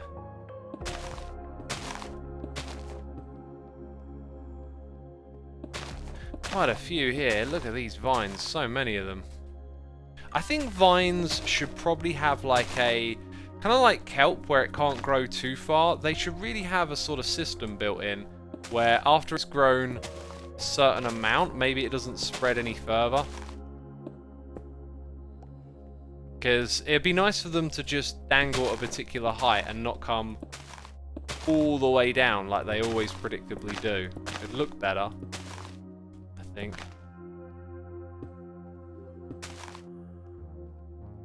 Okay, now that's more bearable now. And then it arrives nicely here. Now, I want to do something with redstone, but I really don't think it's possible if we're going to have quartz like this. However, you know, I could put up a barrier. And if I put up a barrier that mobs can't get in, it's got to go up by, I think, 3 blocks. Because they might jump or push onto that. But if we put it there, I mean, I don't think... maybe if there's loads of mobs trying to get in, like one walks over this edge and manages to bob through, maybe it needs to go as high as 4. And then a skeleton might be out here shooting in. It doesn't look good. But my brain is now starting to think a little bit. You could have like glass panes and just have it so you kind of walk into a small section. Or we could potentially shift this back, right? This drop could start further back here and give us a bit more space to work with. So people are saying piston door. You got to think about how pistons work, right? That's going to require a lot of space. I'm looking for something sort of seamless in a way, which is going to be hard. But you know, if I push up, if I get a triple piston extender to come up to this height, it's good. As long as nothing sort of falls into this space. Like, what about a zombie dropping off the top and then looking this way, right? So the thing itself will probably be there. And then if you're coming in off this edge, so maybe we have like a couple of blocks like that. Just try and make it as unlikely as possible that somehow it manages to just get onto this. Pushing that back would help. Oh, people are saying spiders. Good point, good point. So again, another reason why it might make more sense to have something up here. But if we push this back... Oh, wait a minute. Okay, now we're thinking our way through it. So there's no reason that we can't have this actually come down to this level. In which case, if we did that, we would put a light source just there. So we keep the pattern going. Which reminds me, we got to do lights on the path as well. Look at this inventory, it needs cleaning out again. And I'm losing track of where I've put all the shulker boxes as well, which don't help. That's much better, we can work with that. Yeah, so if this is a light source here... Oh, did I just put all the blocks that I'm using away? Yeah, I literally did. I'm literally using these right now. Well done, X. Well done! We got Hellskirja, whose name I always butcher, gifting a sub to Novastorm27, and official Jaden has gifted a sub to Clammy1374. Thank you for those gifted subs, always appreciated. And we got Jobo Builds here with a subscription. Thank you ever so much, Jobo. Appreciate it. Keep on building. Okay, we're going to go back to like here. And then drop down at this height. And that gives us a nice old walkway over to this spot. I really need a shovel. So many tools. Too many tools in this game.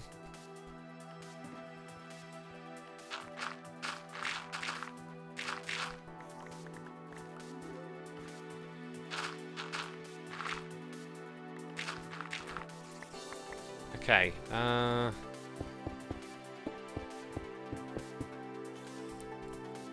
so it's going to be like this. And then this is going to come down to about here. Oh, whoopsie. And now, we're only pushing that up by 3. So if we did that, it's a bit cramped to walk in as a player. And I'm going to address that by lowering this, funny enough. One more block. And maybe even here, we change it to the material that will be inside this building.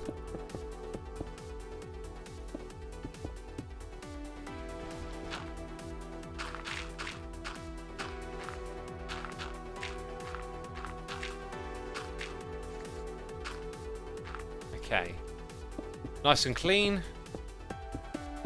We can hide a light source. I say hide, it's kind of obvious, so... How do we do it? Yeah, let's keep it the same way, same orientation like that.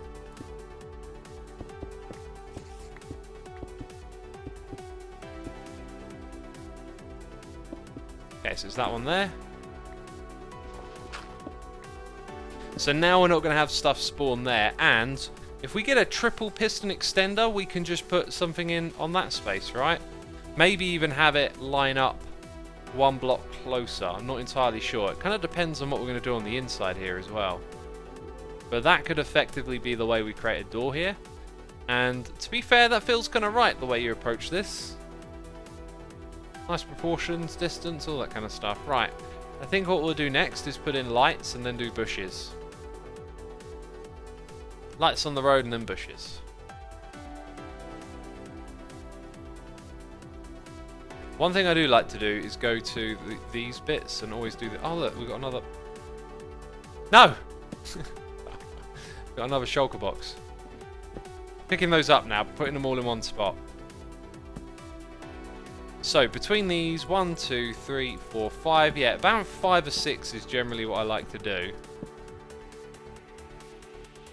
Xisuma, is this Hermitcraft is real lucky? It is indeed, yeah. Grey concrete door. Oh yeah, elemental. We could use powder. Yeah, I was always thinking like using sand or gravel, but you know, you use powder and it fits in. Jeez. Why have I not thought of that, eh? There's more gravity blocks than just the one type. So yeah, that's not exactly right, but it'll keep the path illuminated. So let's go 1, 2, 3, 4, 5, 6. 1, 2, 3, 4, 5, 6. So at that level. 3, 4, 5, 6. Then over here. 3, 4, 5, 6. Then there. 1, 2, 3, 4, 5, 6. 2, 3, 4, 5, 6. Counting with X, right? 1, 2, 3, 4, 5, 6. Now, I'm going to put it there so it's a little more even between the two. Over on this side, 1, 2, 3, 4, 5, 6. 2, 3, 4, 5, 6. 1, 2, 3, 4, 5, 6. I think I might also put them just there.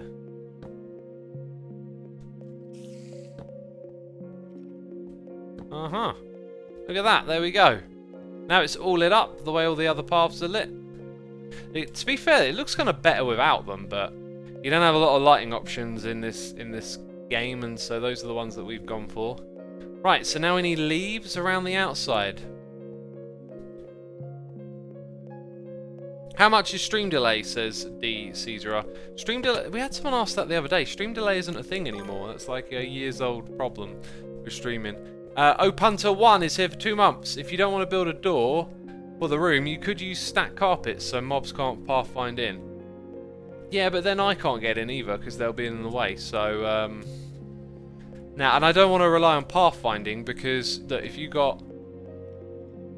do the carpets in, I think you mean in the ground, right? If you put the carpets in the ground, they'll stand here, then another one will nudge them over, and then they'll be in. So, yeah, not going to do it that way.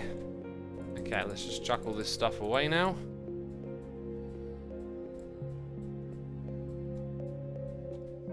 I'm going to put these on the ground.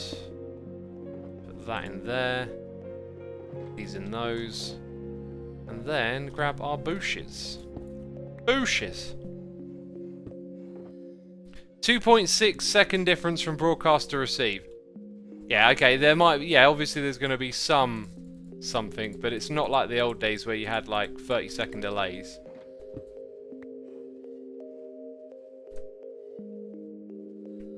Rebecca has gifted a sub to TBNR Woods. Thank you for gifting the sub. Appreciate it. Hope you're enjoying the stream.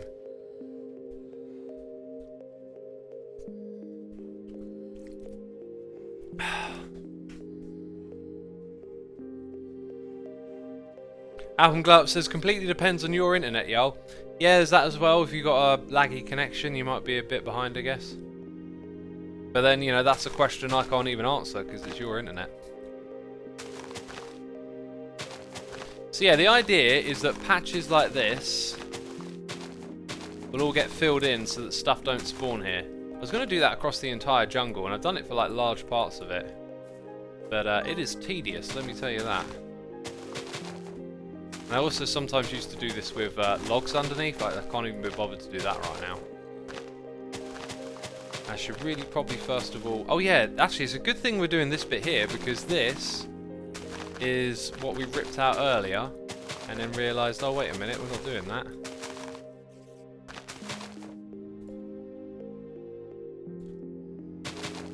Anyway, try and mix the two up a little bit as well. And it's got to go all the way around the building because we don't want stuff like spawning right next to it. And then all the way along the path.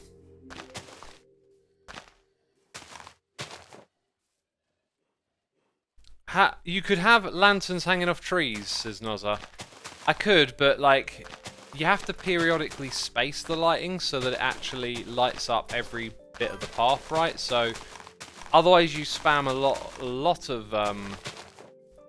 lot of lanterns to cover all of the path edges. Or, you know, you spend ages like making sure it covers every spot. So I just go with like 6 blocks kind of as a rule, right? And then you know you're probably good. Okay, no stuff spawning around there, I guess.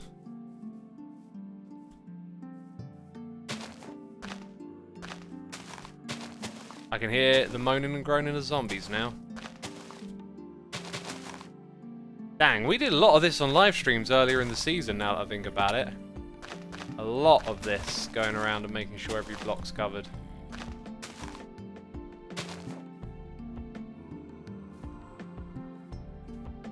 One here, one there. I started watching a movie today. I'm watching The Expanse at the moment. Next episode comes out tomorrow. So I like, when I sit down to eat and watch something on the telly, I like to like know what's lined up rather than sit there having choice paralysis. And since I didn't have anything lined up and this movie came on, I was like, okay, let's just watch that. It's Close Encounters of the Third Kind by Steven Spielberg, and the only thing I can remember about that movie is its ending. Some sort of like, they're all in a like airstrip or a field and they're flashing lights and sounds at some aircraft or something, like. And so I start watching the movie again thinking, oh yeah, I've seen this one before though, and like I can't remember a thing about it. It's like watching it afresh. There's stuff in it where I'm like, oh, I totally don't remember this at all. So I must have watched it when I was really young. But anyway, it's on Netflix. If you're here in the UK and you've got Netflix, you can watch Close Encounters of the Third Kind, as well as The Great Escape. That's a must-see movie for everyone, I feel like. Here in the UK, when I was in school, it was one of those movies that like teachers would put on when they couldn't be bothered to teach you.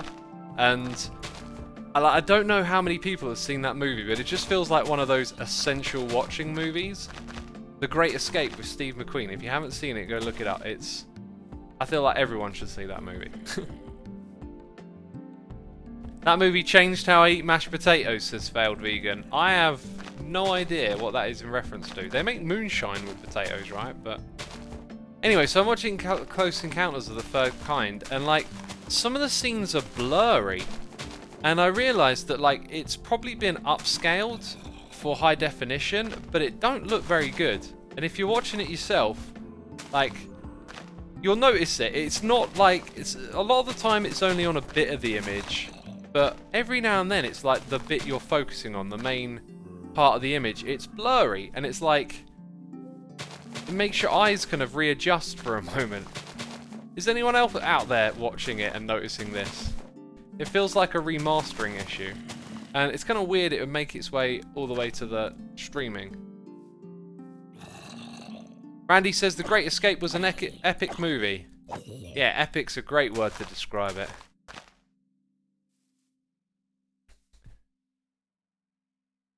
Hey, that was one that had something in its hand, so it wouldn't despawn, right?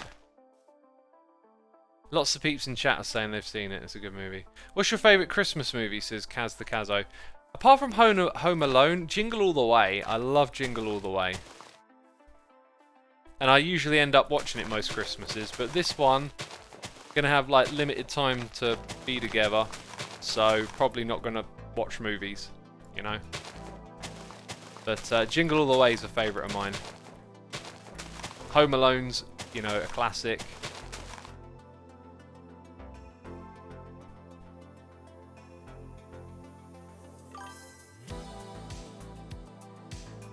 The movie I'm talking about is called Close Encounters of the Third Kind, for some of you in chat asking. I don't see anyone in chat, though, saying that they've seen it as well, so, you know, that's that.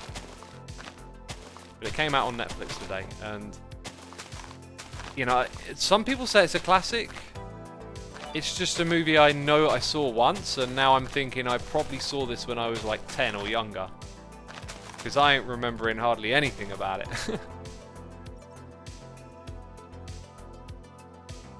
Have you seen Mark Roberts' Home Alone inspired glitter bomb videos? Yeah, I've seen those ones. They're great. Although I can't help but feel like doing something like that in America, I wouldn't be surprised if you get sued at some point. You know, like, that just wouldn't surprise me.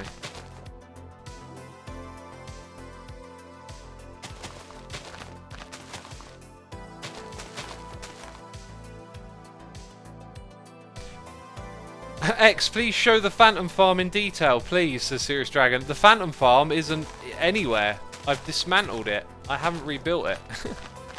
So, I don't have a Phantom Farm now that I think about it. I'm probably going to put it on top of the Turtle Tower. So whenever we go to designing that, I think I'm going to incorporate it at the top. Which will end up probably making that tower look really weird.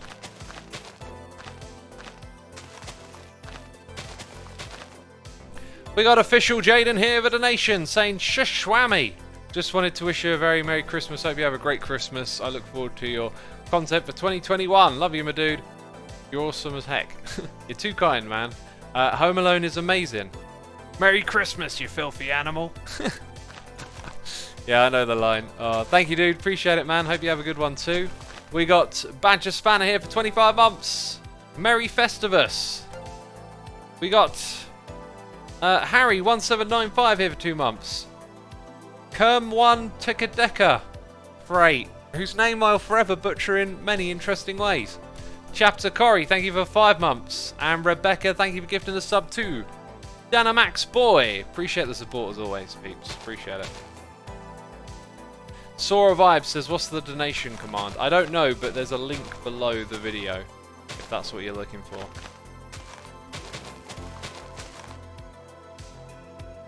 Why are you placing loads of leaves?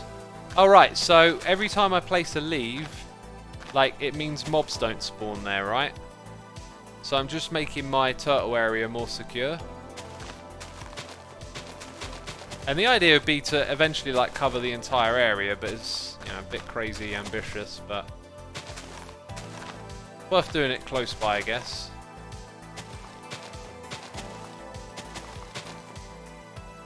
Right, oh, I was going to say let's go get some more. They're already here. And they're mostly jungle. I think I want to mix, like, more oak in where we're going. So yeah, all of this water's going to get filled in as well. And create a thicker jungle.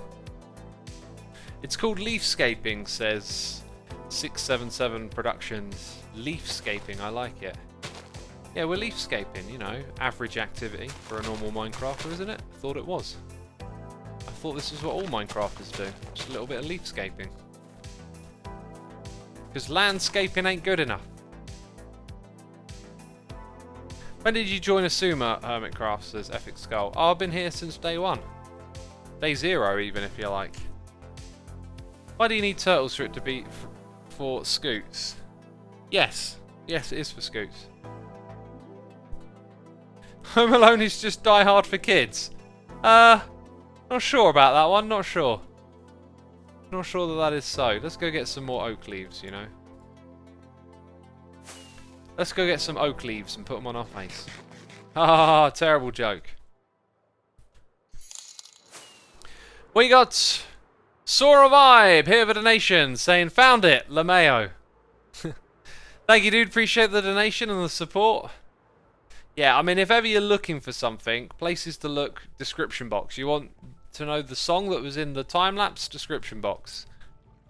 Social media links, other info, you know.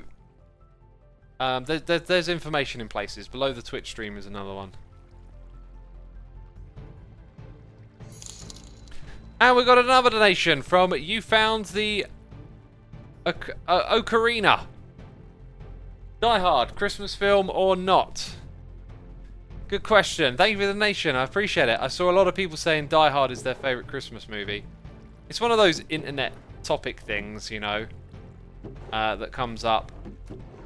I think it both is and isn't a Christmas movie. It's a Christmas movie if you want it to be. If you've got a movie that you watch at Christmas, maybe a part of a tradition, it could be a Christmas movie to you, but it might be something that, like, no one else sees in that way. Like, there's these movies from when I was a kid called The Land Before Time, with these dinosaur cartoons, and the only times I've ever watched them as an adult are at Christmas, and they kind of feel like Christmas movies to me. It also helps if the movie takes place during Christmas. Also, was Die Hard released around Christmas? That's another consideration, right? If it were released around Christmas, then maybe you got a stronger argument, but... Oh, there's peeps in chat that know The Land Before Time. Wow. Yeah, that's like a very young memory of mine is watching those movies. Gremlins was a Christmas movie. Yeah, I think it was.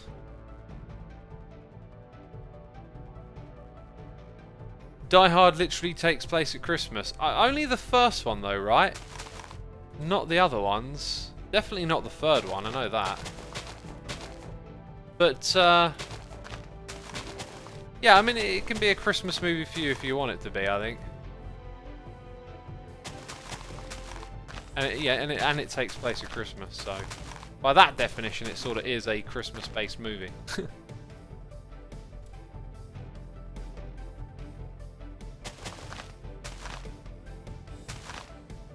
Podzol? Wait, does that mean we're right next to... Oh, my goodness me. We're right next to the farm. Huh. Didn't realise we were so close. That means these edges have probably been shored up already, or maybe not. Maybe not at all.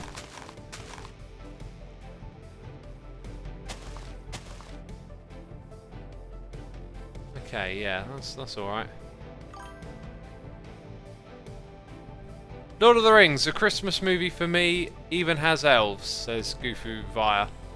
Yeah, I could see how that one could be a Christmas movie if you watch it at Christmas.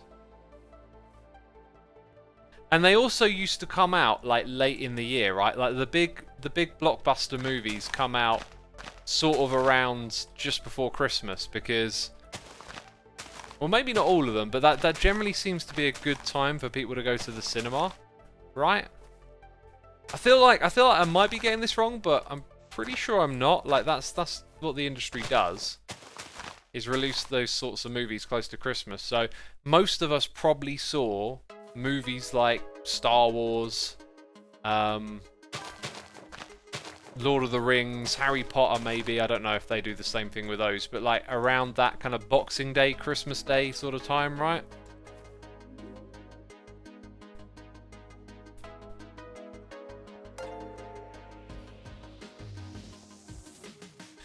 Peeps in chat are saying, or during summer. Yeah. Summer can be a good time for it as well. But there is a thing, though. There is a thing, like, every year there's going to be some sort of bunch of movies, or maybe one movie that's competing for that kind of holiday season, right? Around Christmas. Not just before, but after it as well. People are off of work, enjoying Christmas. Boxing Day, they might go to the movies. Like, there's definitely a market for releasing around that kind of time. Therefore, you can end up associating those sorts of movies with Christmas, because that's when you kind of saw them. Xisuma, Nolan fan, says it's Abid here. Absolutely, yeah. Yeah, first Nolan movie I saw, I think, was Memento. Yeah, I've pretty much just seen most of them generally as they've come out over the years. And what was the last one of his I saw? I'm not entirely sure, but looking forward to watching Tenet. I get the impression, though, that's a movie you want to watch a couple of times to get, like, your head round. At least that's what I've heard about it. And, you know, I'm down with watching a movie that requires a bit more work than just sit back and relax. So, yeah, hopefully you'll enjoy that one. The Prestige is my favourite Nolan film, says loosely. Yeah, I enjoyed that one as well. That's the one with Christian Bale, right? Because you also had The Illusionist, was it, that came out at the same time?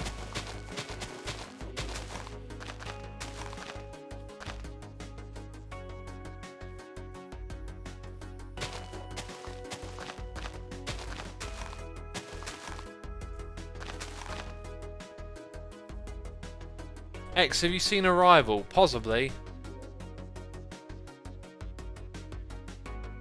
Miss Grimmy is here with 5 months of support. Thank you so much. Uncultured Swine is here for 2 months. And Audio Gary's is here subscribing. Thank you so much. The support is always appreciated. I really like Inception especially, says Mr. Shadow. Yeah, that movie, I like it. Great movie. Often tends to, like, get sort of thrown in this frame of, like, it's difficult to understand, whereas in my mind it's not. We talked about it a while ago because I watched it again a few months back as part of this sort of lockdown movie watching, curry eating thing that I went on. So yeah, like the ending of that movie, I was umming and ahhing about it. Oh, does it mean this? Does it mean that? I can't remember what it was that chat told me, but chat came up with a better ending than what I thought it meant. Much more obvious. But yeah, it's not actually complicated really at all, that movie. I feel like it really, like, quite easily walks you through the different layers of the dream that you go into, right? You kind of understand that you've just, like, this is taking place at this level, then the next one, and I don't know, it didn't seem actually like that difficult.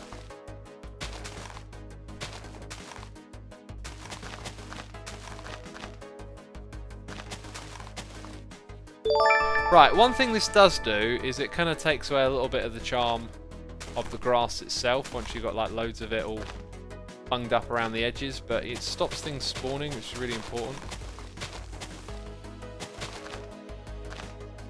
So we'll keep with it. A dense, thick jungle. Okay, we've got a noise in the ear from Statue032 with the Prime. Messy Elf with the Prime as well. Thank you so much. My goodness me, we've got 2,500 peeps tuned in. Be sure to hit the follow button over here on Twitch if you ain't done so already. Let's also do some plugs while we're at it. Where are my plugs at? I got 4 channels on YouTube. Some of you are going, here he goes again. But if you're not aware, I got a second channel where these live streams get uploaded to, so you can watch them at any time. Also sometimes post Minecraft news there. I've got the Xisuma Says channel with clips from these live streams of me talking about stuff. And then there's also my new music channel. If you want to discover and find interesting music and listen to me talk about it, then that is a place to go and subscribe. Bam. So feel free to subscribe to any of them.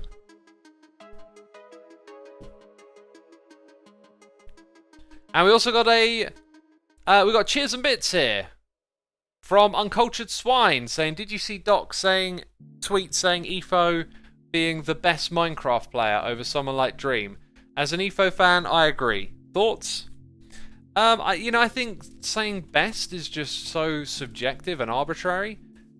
And, like, if you want to measure who's the best, then you're going to have to define what the category is, and then it's, like, the best at that.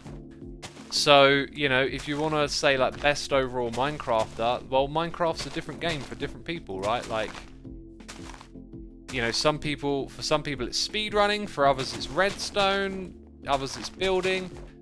There's the entertainment factor as well. There might be some really amazing Minecrafters out there that just don't have YouTube channels, so no one knows about them or what they do. So it's kind of a very arbitrary thing to say.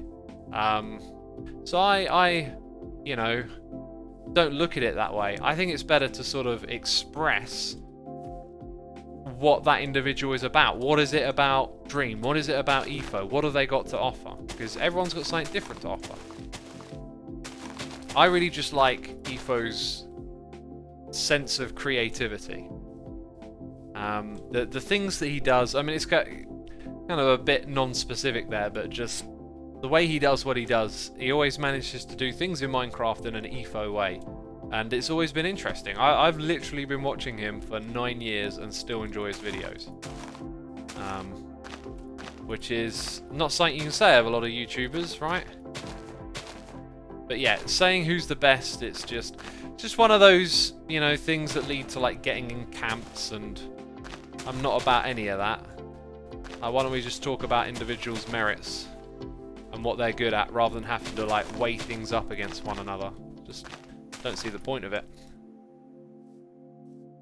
Ugh, we're getting lag spikes over here all of a sudden. It's because I'm messing with those vines. Whenever I go near the vines, that's what it is. Need some more leaves, don't we?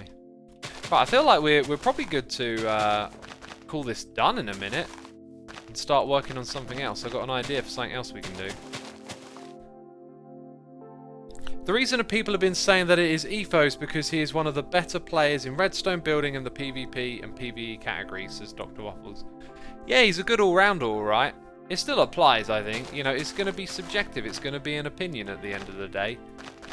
And I personally think, you know, it's more interesting to perhaps highlight what each Minecrafter has, rather than get into this sort of narrow discussion of someone's got to be the best. Just, you know, it's not as valuable a thing to me to see and think about things in that way.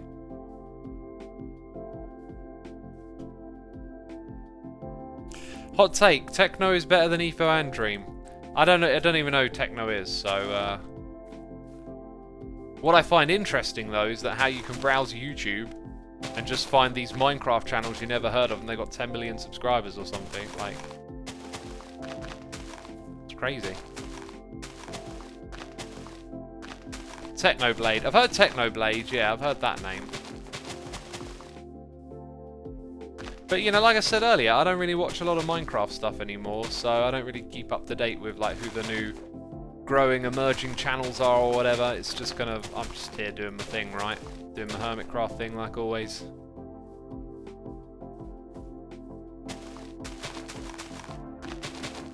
Right, I actually kind of want to keep close to this building over here. The point is to get the stuff closer to the building sorted out, like here.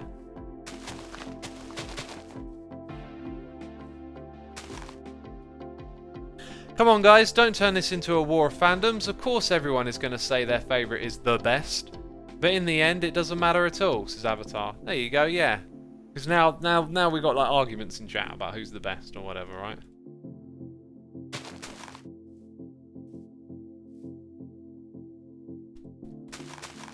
And now everyone's throwing in names of YouTubers they think is the best.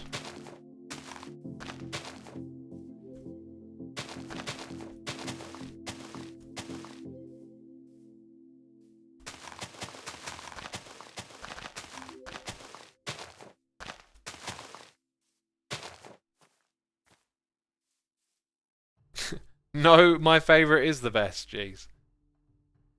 Saucepan says Xisuma equals worst. I think you were supposed to type derpiest. That's one thing we probably could agree on.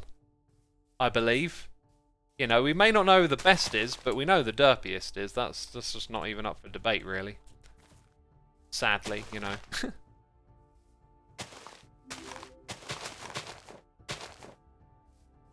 It's pretty dense around here already.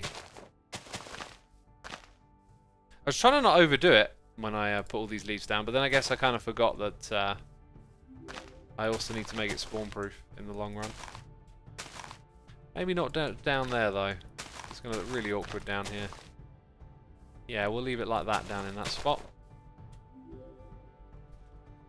Let's rock it away. Let's keep the music rolling as well. Oh, no, it is. Oh, this song just goes quiet, I see.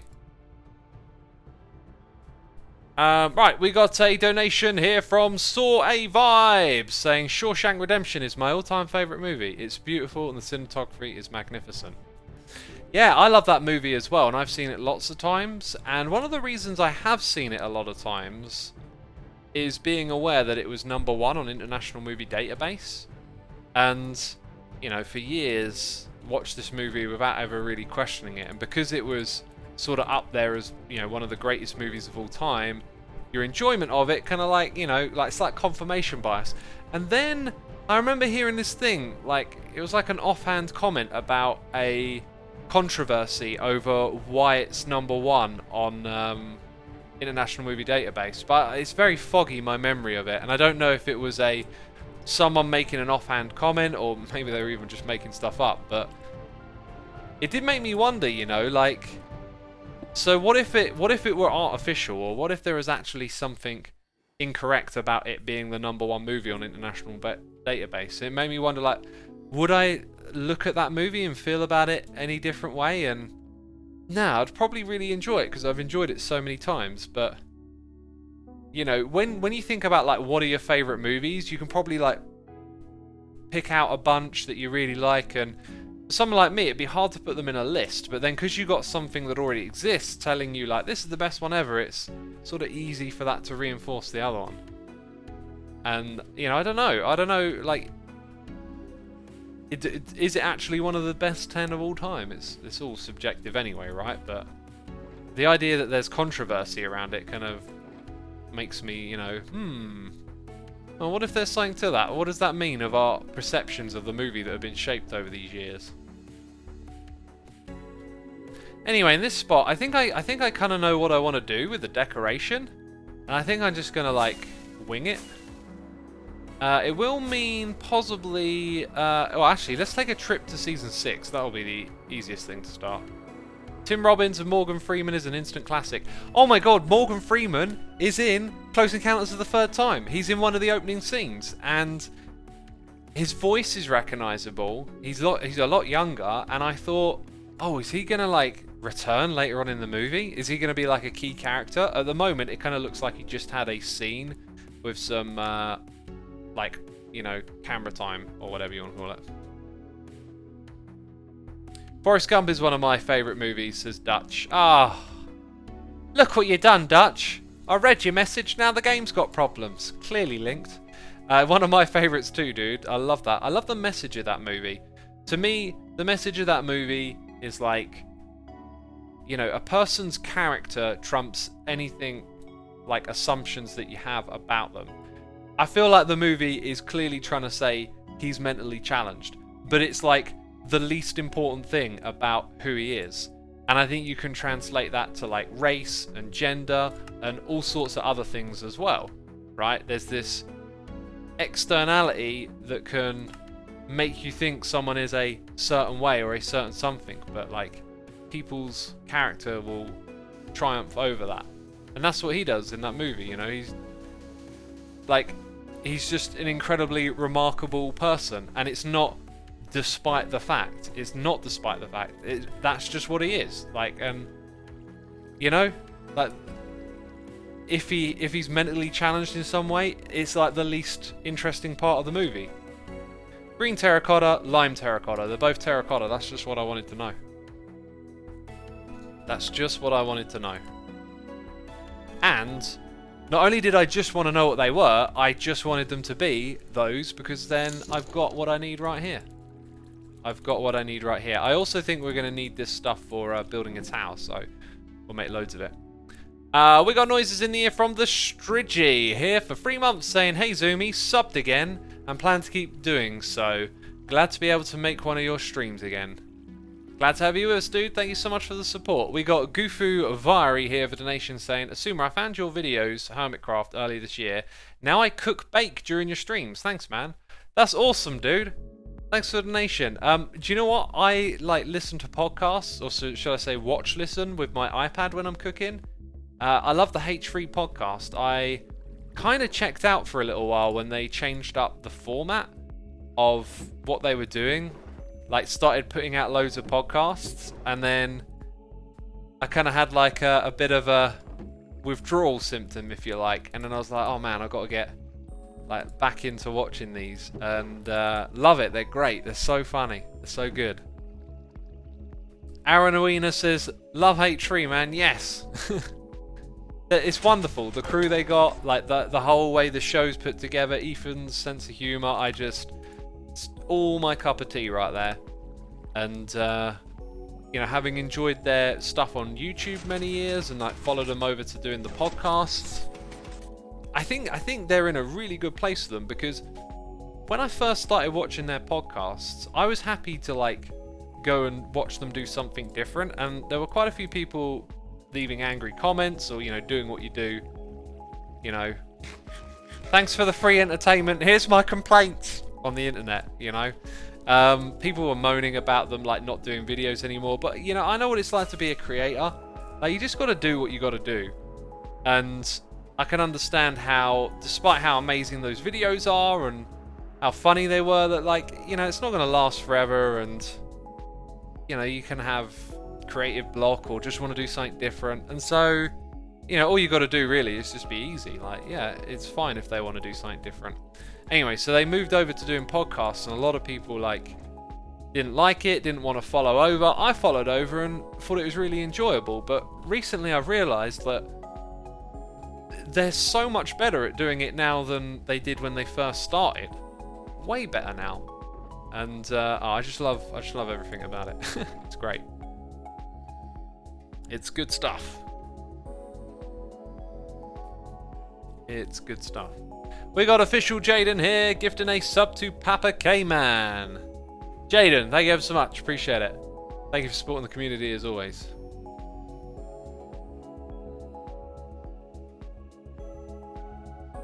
Seago says, doing their business, being envious and frustrated. Possibly. I mean, there's a multitude of reasons you can end up, like, you know, being annoyed at what other people are doing, right? I get it. Like, you know, you can miss those old Vape Niche videos and wish they'd do more, but, like, most of the time in life, it's just easier to go with the flow with people, right?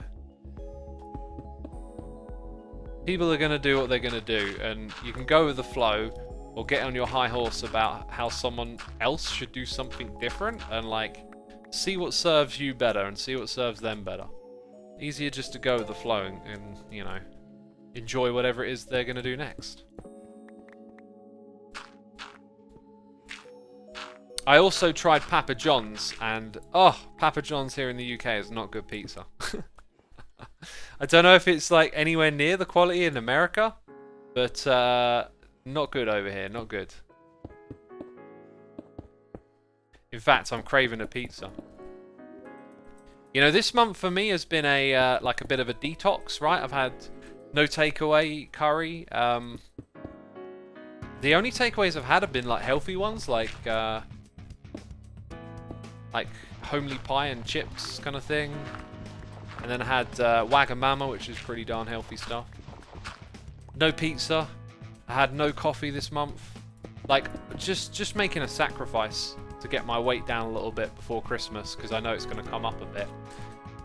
But I think it's good to just do that anyway, like every now and then. Just take away some of your like indulgences and your pleasures, and just remind yourself that that stuff isn't as important as you think it is, right? I don't know, just seems like a good thing to have a break from. And then you'll enjoy it, you know, when you go have a pizza again or whatever, you enjoy it, big time. Varrock says, no coffee, none. And, you know, it's not a problem. But it's just a good thing to do, I think. It's a good thing to take some of those things that can potentially become a bit habitual, and, you know, just remind yourself that you can go without. You can survive.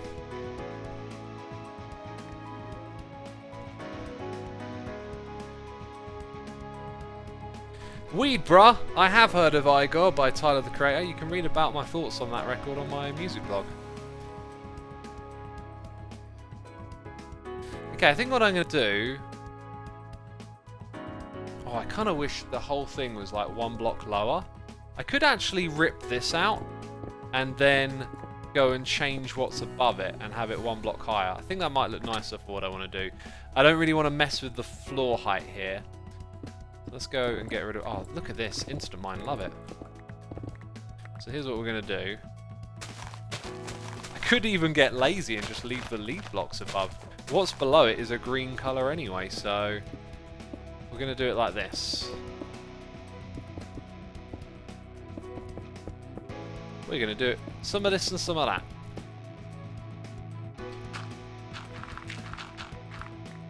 Okay, fill all of that in. Oh, I haven't really thought about a proper way to access what's going on down there. But that looks nicer to me. Tomahawk says, Xisuma, what's this song called? It should be written on your screen. Grayson, thank you ever so much for subscribing with the Prime. Appreciate it. Is the leaf change on Vanilla Tweaks, says 777 Productions. Yes, yes it is.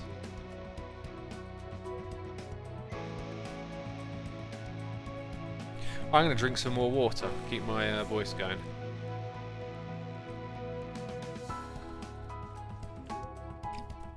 What areas do you plan on doing after the Potion Brewer, says Grod? I'm toying with the idea of my next episode just being about the fact that I've got like a list of things that I want to do. So the next episode might just be me sort of showing you that list and being like, here's what we're going to do.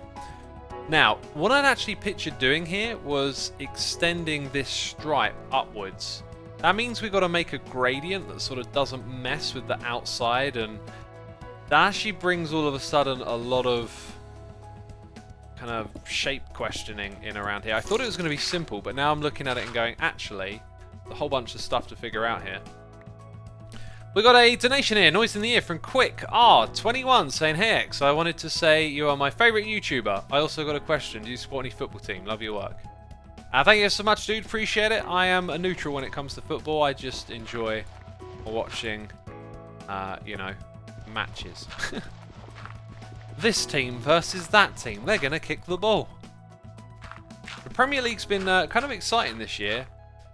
And, you know, in previous years I'd watched a lot more football. I kind of like, I'd say I go on and off of it a bit, but in reality I watched tons of it when I was a kid.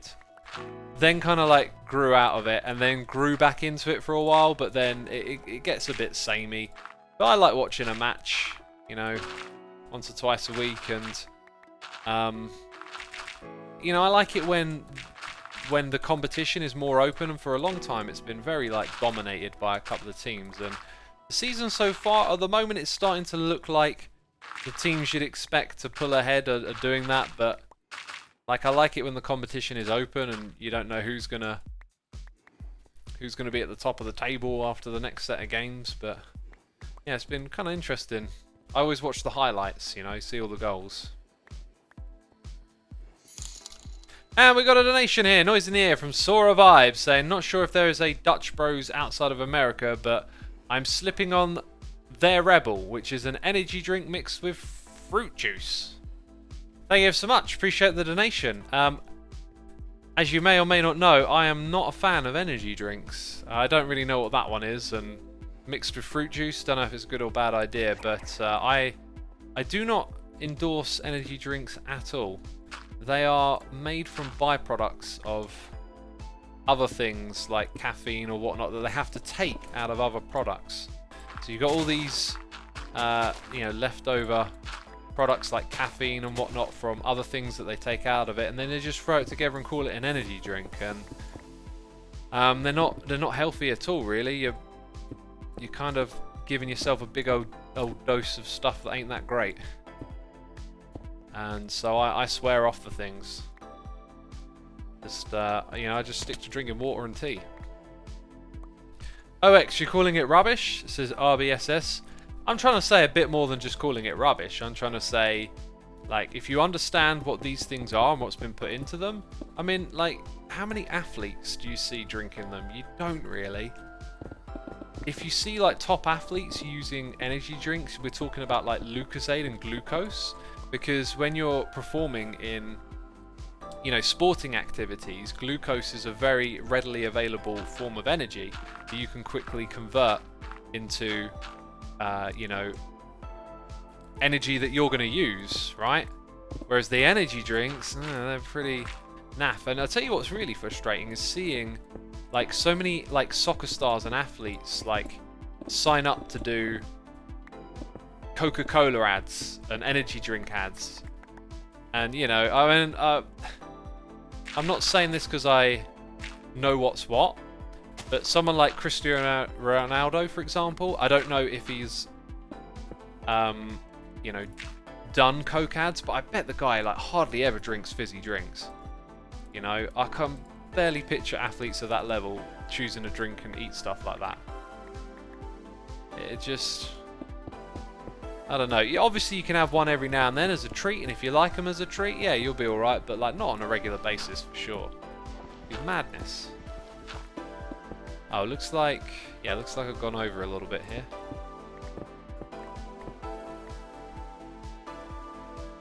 Is it coffee good before hitting the gym, says Evil Al. So, you know, a lot of things that you eat and drink or whatever are going to be a bit more complicated than a yes or no answer. The idea is that caffeine is like... It can be addictive, depending on what type of person you are. I believe both mentally and physiologically it's sort of proven to be addictive. I could be getting that wrong. But it's not terribly unhealthy, it's just that you end up like consuming probably way more of it than you need to. And also you can develop a habit of drinking coffee every day, which is something I have a problem with. I get the craving. All I got to do is have a coffee 2 days in a row, and that's it. I'll have cravings for the rest of the week, so I don't drink it that often. But yeah, the idea is that if you're going to the gym, it's a stimulant. It can give you an energy boost that can improve your performance in the gym. So a lot of people who train at the gym might turn to that and use it to improve their performance, which I've tried on occasion, but I never really get much of a kick out of it. But I probably don't put enough caffeine in, right? Like, you can buy a caffeine supplement and just like literally drink caffeine in a protein shake or something like that. Grenjo says, I've been drinking Monster every day since I was 14. I'm 18 and now I wish I could get rid of it. Did that one just get deleted? Or would that be deleted? Yeah, you know, like you can totally get hooked on it. And what I was saying earlier in the stream about motivation and discipline, like learning to put up with the suck. I mean, that's something you want to learn to do if you're like hooked on energy drinks and really struggling to get off them. Is like embrace that time when it sucks, when you're not using it, because you got to learn to get through that. And if you can embrace it, like this hurts, but it's progress. You know, maybe that will help you kind of pull through. But yeah, that's the problem. Like loads of kids drink them. I hate it when I see, you know, walking along and school kids are coming out of school and they're all guzzling energy drinks, and I'm thinking, oh man, it's just not the stuff to put in your body. Where the food at? Here it is. Granberry says, I'm 14 every day and I drink coffee and I am not addicted to it. Saying you do something every day and then saying I'm not addicted to it is a little bit of a funny thing to say. Like, if I brush my teeth every day, we'll probably all agree I'm not addicted to it, but it is a habit. And that is like another way of thinking about it, is that habituality can be a similar thing to addiction in a way. So like, if you drink it every day, do you ever then go and go for a week without drinking it? Because if you go for a week without drinking it and you're like absolutely fine, then yeah, you've probably got it under control, you're alright. But if you're like me, if I had coffee every day for a week, man, the next few days I'd be feeling those cravings.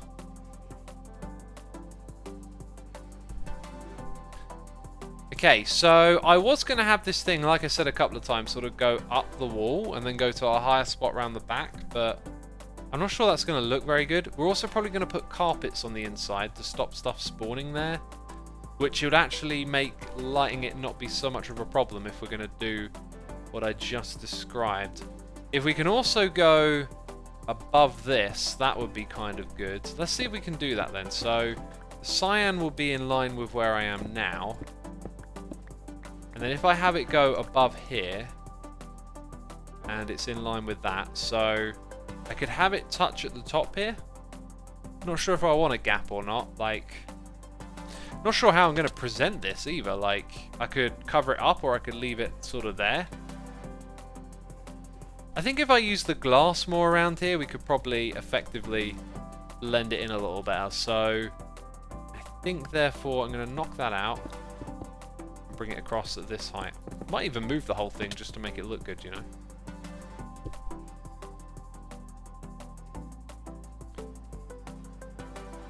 I'm addicted to Hermitcraft, says Sasha Gelman. There you go. We got a noise in the ear from Wait, what? You can't be serious? Here for 10 months, saying just saw the new episode I liked the episode. Have a good day, sir. Thank you. Glad you liked it. Thanks for coming over and subscribing as well. Resubscribing even. I quit smoking recently. Habits and addictions are rough. Understanding why you do use something is important, says Bispa Badger. Yeah. Yeah. For all the things I've been saying, like, one of the things you've got to be able to do is to not treat your initial thought as, like, the truth, right? Like, you can tell yourself, oh, I'm not addicted to that. But, you know, we as people have, like, biases and, you know, you're not the best judge of yourself, even though you think you are. Sometimes it, like, requires a little more than just whatever you initially think you are. Struggling to put this into words that quite make sense. Probably sounds a bit odd, what I'm saying.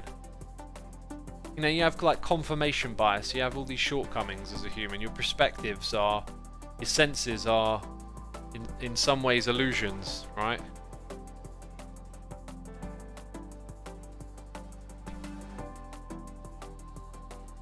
That's like an alcoholic saying, I'm not addicted to drinking, but I drink 10 glasses of wine a day, says Decisive. It's possibly like that, yeah. Right, just looking at where we're at, I think we can't really go higher than that on both sides. Like, that's going to have to be the gap. So then the gap is going to go back by 2 blocks. And then we just need a gradient. And I think we're just going to go with a steep gradient. Or maybe not. Let's see what's possible. Also, the colours are going to need a bit of space here. So when we go down a block, we're going to do it like this.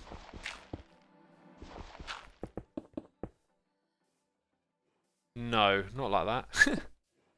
That's wrong.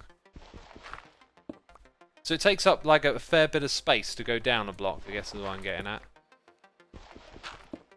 Now I think we got more flexibility on that side than this one. And actually we can just roll with the top here. So we've got 4 in a row. Let's say I want to drop 2 here again. It's actually going to be confusing this. Then we've got those 2 coming across. And this one goes like that. So now we know where it drops 2 at a time. So then it's going to be, one's going to be there, then here and there. You see what I'm doing? Just trying to figure out if this is going to fit or not. It looks like it will really easily.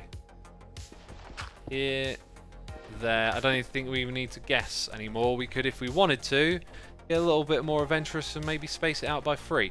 Let's go to the other side and try that and then see what we like more.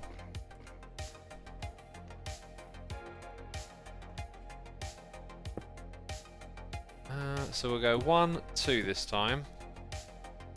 And then if you look, there's like a diagonal. So we go 1, 2. That would be that.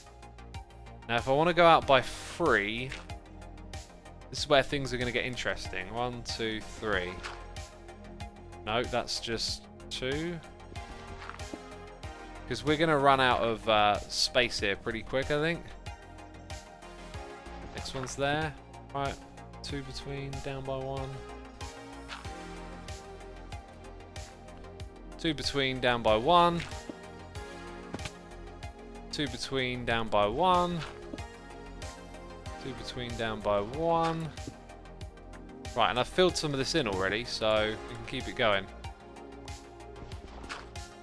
That, I think, is what we'll go with. Since it fits in.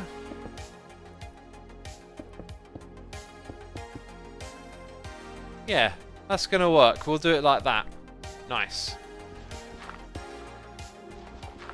Okay, so I'll build up a little bit of this and you'll get a feel for it now.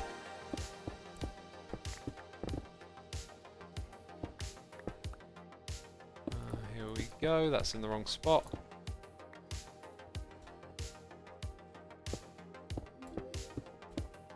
All the way along to there.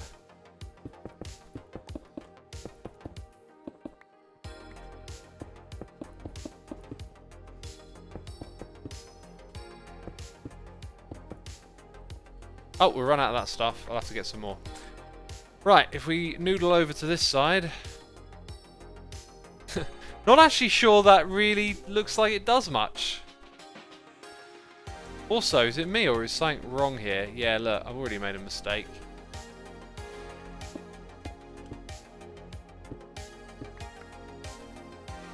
This is kind of obscuring your view of it, so I think we'll build it up a little bit more, but I'm not actually sure that's going to look that good. I thought it would complement the slope of like the ceiling and the room around it.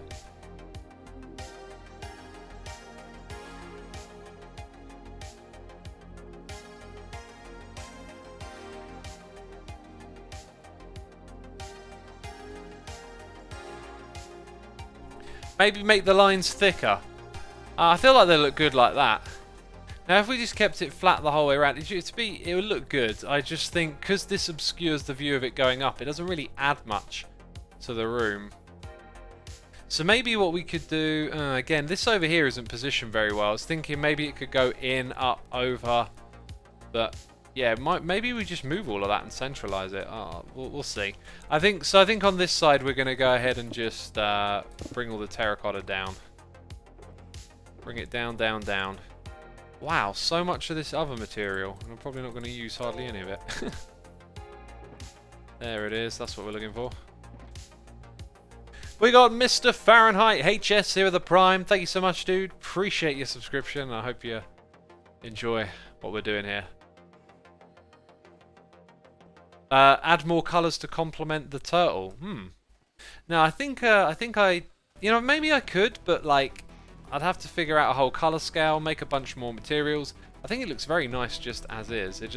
It's not going to work going up because this stuff obscures it.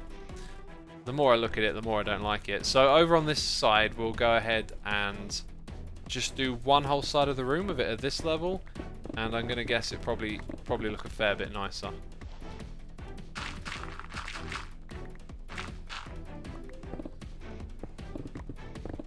Okay, there we go. Knock this out as well. Move the lines up a bit. Now, I think they look really nice at this level because they're level with the player. Otherwise, they get obscured by this over here. Please, can you start talking about your thoughts? Because I really like listening to you, says Beyblader. Glad you enjoy listening. What thoughts in specific would you like me to talk about? You could throw some purple in there to match the Xisuma heads. That's a great idea. Oh, maybe we could do that at that end of the... Oh, dude, the ideas are now flowing. The ideas are flowing. We can make a room at the back with some purple in. Yes. Yes. This is what we shall do. Have you ever tried speedrunning, says a random king? Not like speedrunning, but we've been doing Clash of the Creators, which is sort of speedrunning-ish. It's competitive Minecraft, you know, and it's based on speed. So it's a form of speedrunning, but probably not the official Minecraft speedrunning thing, right? Like what recently happened, all the controversy about what's his name? Dream possibly cheating. I'm guessing a fair few people will know about that. Yeah. We got Mowana Howama no Mowona subscribing. Dude, your name is the craziest. I'm never going to be able to say that one properly. Thank you, appreciate it. Can of worms there, says Rebecca. Yeah, definitely a can of worms, that whole thing happening. 1 in 7.5 trillion. He just got lucky. Java is bugged, says CBMX. Well, there was a lot of effort put into thinking through all the different, you know, ways that it could or it couldn't happen. It's definitely not my place to say. I don't know much about anything of that world, but if I take the people doing the numbers on good faith, then I understand what the argument is, right? So when you calculate odds, gives you a good insight as to something is genuine or not. If you like figure out what are the odds of, you know, someone doing something difficult. I could try and relate it to something in this room, like someone designs this, right? Maybe you could actually calculate someone designing this room right here, okay? So then if you're watching, you know, Evil Asuma's channel and you notice, hang on a minute, that turtle farm you built is exactly like Asuma's turtle farm, right? Then it's like suspicious. Oh, you know, hang on a minute. So then you're like, okay, well, what are the odds of this happening? And if you can apply numbers to it, this is not proper mathematics, but if you can apply numbers to it, you might be like, well, those end rods mean you've got to go to the end dimension, and Evil X has been there, so, you know, maybe they're not cheated in. Or, okay, terracotta, very, very common used block. You know, the shape is actually rather square and bland, so it's not the most unique or interesting thing ever. Anyway, like in speedrunning, it's about the loot tables and how there are, like, you know, you can simulate what you're going to get from these loot tables over and over again. And it gives you an idea of what the odds are of that happening in game. The reason that's important is because, again, when something happens outside those probabilities, it then opens it up for suspicion. Now that doesn't mean by default that someone has cheated, and there is actually technically no evidence of him cheating, I believe. It's just a theory that if we run the numbers on this, all of a sudden this looks incredibly unlikely. So yeah, like let's say the odds are 1 in 6 billion of this thing happening. Okay? There's 6 billion people on this planet. Let's say everyone plays Minecraft. Let's say everyone speedruns all of the time. Then all of a sudden a number like 1.6 billion doesn't mean very much, because actually a couple of times every day 6 billion people play, and therefore it's quite likely to happen among all those people.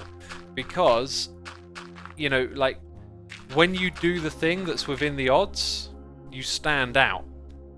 So when you do that thing that's 1 in a million, oh, you know, there's a 1 in a million odds, are you doing this thing? But then you don't sort of think, oh, but were there a million people playing? So if I like, you know, do something that's got a 1 in a million odds of happening, and I'm the only person doing this thing, then it's suspicious. Then it's like, well, you're the only one doing this, and you've defied the odds. But when there are crowds of people doing something, there is more chance that someone then does it. So let's say there's 1 in a million odds of us doing this thing, right? But there's 10 million people doing it. How many people do you expect will do the thing? 10, right? Chances of 10 million, 1 in a million, you've got 10 million people playing. So when they crunch the numbers, what they're doing is they're effectively going, okay, what you've had like incredible luck, and how does this add up mathematically? And so when it's 1 in 7.5 trillion, then you got to say, well, how many speedruns are there in Minecraft? If we were a multi-planet species and we had trillions of people all across the galaxy and they all played Minecraft every day and did speedruns, then 1 in 75 trillion might not raise suspicions, because that would then be likely to happen and someone somewhere would do it. But, you know, the odds, you know, the amount of people playing aren't that many, so it doesn't look good for the guy. And, you know, other people are also saying it like he's got a target on his back because he's got a channel. I think if you've got a channel, sadly, it's going to make more people... I guess it's the same thing, right? Like, it's going to make more people suspicious, as if you've got like a motive because you've got a channel and a reputation. And I am not saying that is the case. You know, I see this stuff happen and I'm just like, well, this isn't really for me to decide, because I am not part of this community and I'm not invested in the in the speed running. What would you call it? Like integrity of the speed running.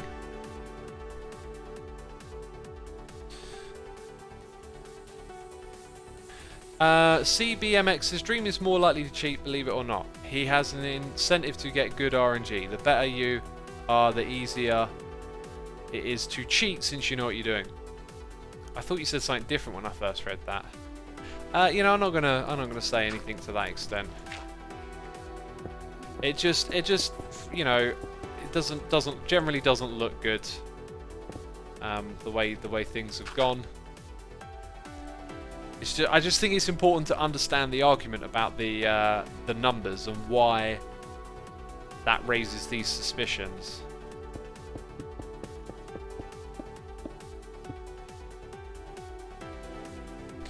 Have you thought about doing a mining game you've done with the other hermits, where iron is 1 point, redstone 3, and diamonds 10? Oh, you mean abacaving? Yeah, we you know, that happens every season, but I don't really do that anymore. It's kind of like a thing of the past for me. Old school Minecraft.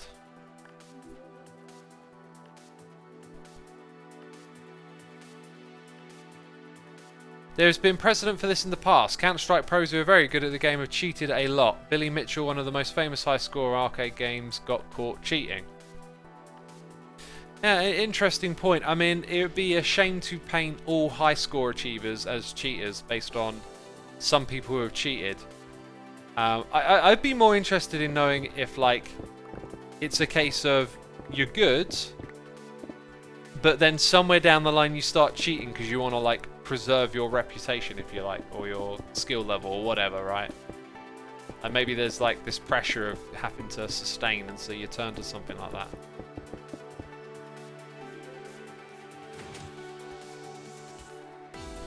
But yeah, I understand why it looks damning, and it isn't a good look, and I understand how the numbers and stuff work, but for me it's like not my place to really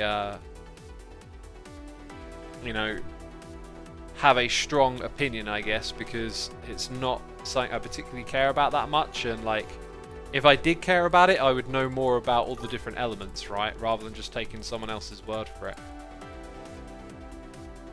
But, you know, ultimately, it's the kind of thing you're going to see happen every now and then in these industries. The walls look great, says Didrak. There you go, Didrak knows. They do look better this way around, don't they? I think it's this bit in the middle that kind of helps. In fact, I think it might make sense to change that cyan material to something else. Also, first of all, we can put an end rod up there, and can we connect the cyan to our walls seamlessly, right? Let's see where they go. Because I feel like it would give it a sense of structure. Also, they might connect to the ceiling. Like, this ceiling is currently a bit open-ended. I don't know what's going to happen up there. Yeah, that's going to go to a not very good place. Okay. Okay, I'm good. We can remove that. That didn't work.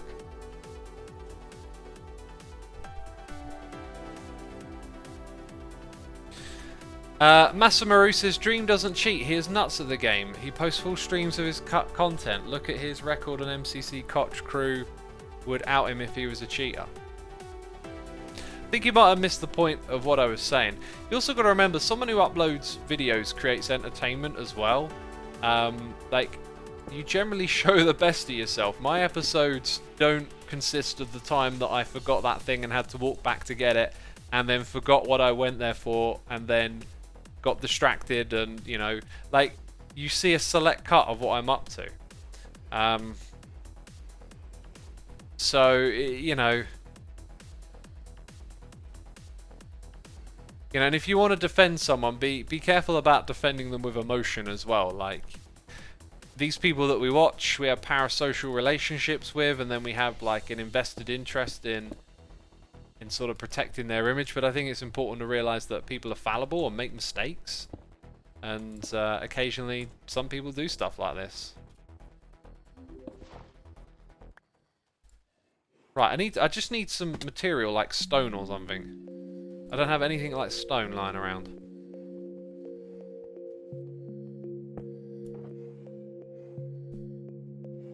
Masamaru says, I understand for sure. I make content too. I have hundreds of videos I delete that I failed to complete my goals for the vids. Yeah.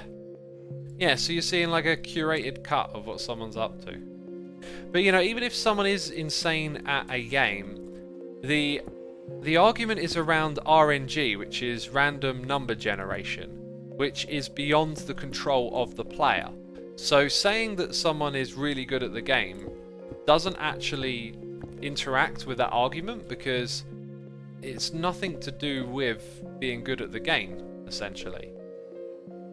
It's nothing to do with it at all. It's the random numbers that crop up.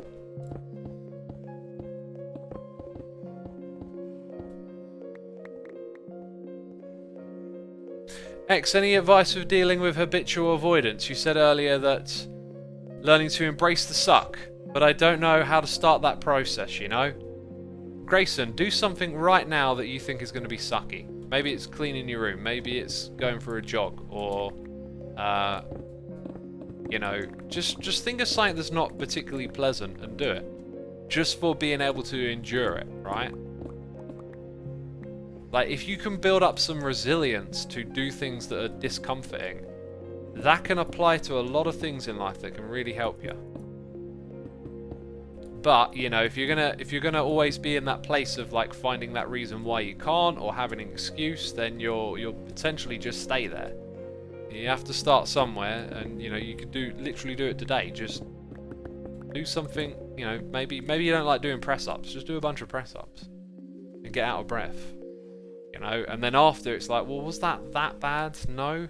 So if I can think, oh, I need to do this thing that's not that bad once you've done it to get something bigger done, then there it is. Like, there's what you're looking for. Being able to do that thing that's kind of sucky. Cold showers are a great way to build up resilience for discomfort. Good for your skin too. CBMX, great suggestion. Great suggestion. I was doing cold showers earlier in the year, and I kind of loved it. Like that whole, like, you have to like put your mind space somewhere. You have to be like, right, here we go. Don't flinch. You know, just do it. Bam, in you go. Oh my god, it's like, it makes you feel so alive, because there's something about cold that's really close to death. And I remember having some of these cold showers and just being woken up as if some sort of threat to my existence was somewhere. Like, that's what the cold can do to you. So like, jumping into a cold shower, man, it just like totally perks you up and makes you unbelievably awake. Maurice says, always cold showers, even when there's no heating in my room. Dude, I think I'm going to have to make my shower tomorrow a cold shower now. I've gotten out of the habit. Because it gets to winter, like, I start to think, oh, it's cold, you know, I want a good old warm shower. And to be fair, like, I don't think you should just have cold showers. Like, a warm shower can really boost your mood and make you feel, you know, clean. Obviously, a cold shower does, but sometimes a hot shower can really like boost your mood. I've noticed, put you in a good mood. So there's that as well. But yeah, there you go. You know, if you want to start building up some resilience, go have a cold shower, right? And observe your reactions. You're gonna flinch. Oh, this sucks. I don't want to do it. The more you can stay in that place of, but I'm doing it anyway. That's the thing that translates. That's the thing that translates and helps you do other stuff. Oh, I'm not supposed to do this here, am I? I've gotten a bit carried away. We were talking about maybe rearranging this.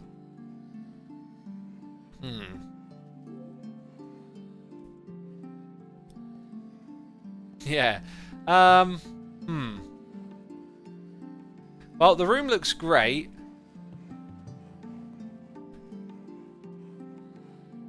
Morning or night showers, says Fuffleman. I'm actually more of a midday shower. For me, it's after I've done most of my exercise that I have a shower.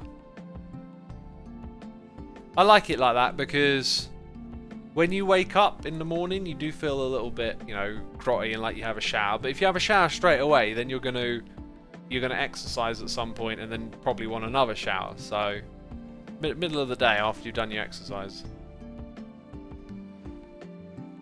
Hot showers make me sleepy when I wake up and need to go to school. Not so handy, says Opit CP.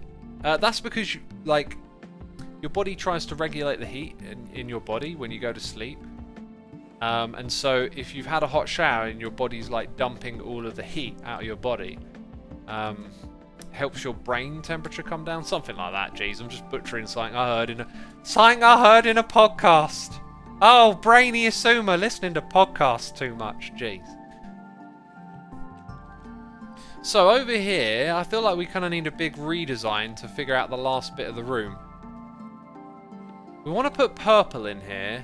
Didn't I say I'd do something with this stuff going up and around? I believe I did. Let's try that over here, where the space is a little more coordinated. I think we can go higher than that, but we might just keep it the same. I don't know. So we're going to go up here.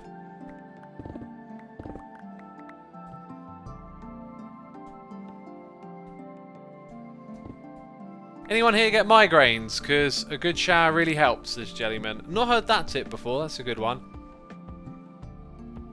I mean, you should always try something, right? It might not work, but the point is to try something.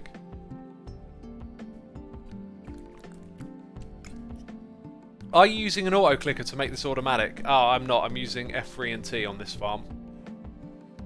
Oh, by the way, we've had noises in the ear. Saw a vibe here of a donation saying maybe put some leaf blocks hanging from the roof for an overgrown feel. Bossy cobblestone.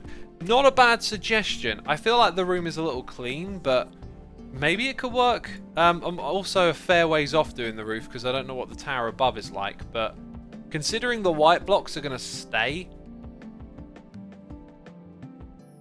yeah, I'm not sure, because I don't like the way the white block here kind of levels off with that. But maybe what I do is just put white concrete going all the way across. But we'll see. I don't know what's going to happen up there yet. I'm focusing on this. Hot shower can relax your muscles too and your mind, says Master Jedi. Well, it's the heat that goes to the muscle and the cold that can help it. Both hot and cold do. So cold showers can help with muscle therapy too, but I think it's more so hot. Whereas, like, you know, putting cold packs on your muscles, it's just the change in temperature. Like, if you've got muscle tension or injury or whatever it is, right? It's the change in temperature that can bring about some improvement to the muscle, can stimulate it, you know? Which I know because I've had muscle injuries on and off here and there, and been doing that quite a lot lately. Putting, you know, a bag of hot water on it and then putting a sleeve that's been in the freezer and is now really cold and shocks you to put it on.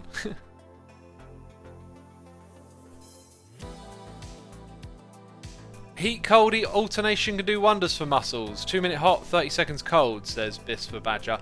I've not done it like that myself. I've not done it like intermittent, like swiftly.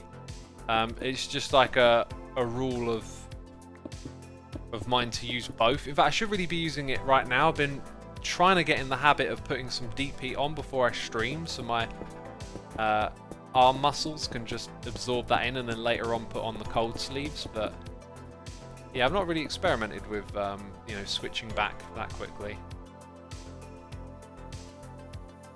This is definitely going to look better this way around, isn't it? That's what I'm thinking. It's going to look way better. I also love putting like time and effort into projects like this and developing a real sort of you know, care. Because when you come in here now, you know, like someone's put time and effort into this. Also, just notice there's loads of end rods missing over on that side. How did I not see that anytime sooner? We got a noise in the ear. It's Coma Dust Fire here for 6 months, and we got Ghostkeeper 1 with a donation saying, your consistency and motivation are a great help to me. A light in a dark moment. Thank you so much. Thank you for the donation, dude. I appreciate the support. I'm glad it can be of any help. It seems to be the one thing that we keep coming back to over and over again, is talking about motivation and consistency and stuff. Really glad to know that it can help others. And with anything in life that you're like struggling with or is difficult, I think it's really important to try and immerse yourself in the idea of improving or changing it. And, you know, whatever that is, like the act of seeking it is what you want to do, because you might not find the answers today, but you might find them further down the line, you know? And that for me is like engaging in like listening to podcasts with people talking about therapy or, you know, different things. You just got to go out there and search for it and try and find it, you know? Find what speaks to you and can help you improve whatever it is you want to improve, really. Official Jaden says, it's absurd how my rhymes got them injured. Dude, you should write raps. That was amazing. That was like the best lyrics I've heard all year. Yeah, there we go.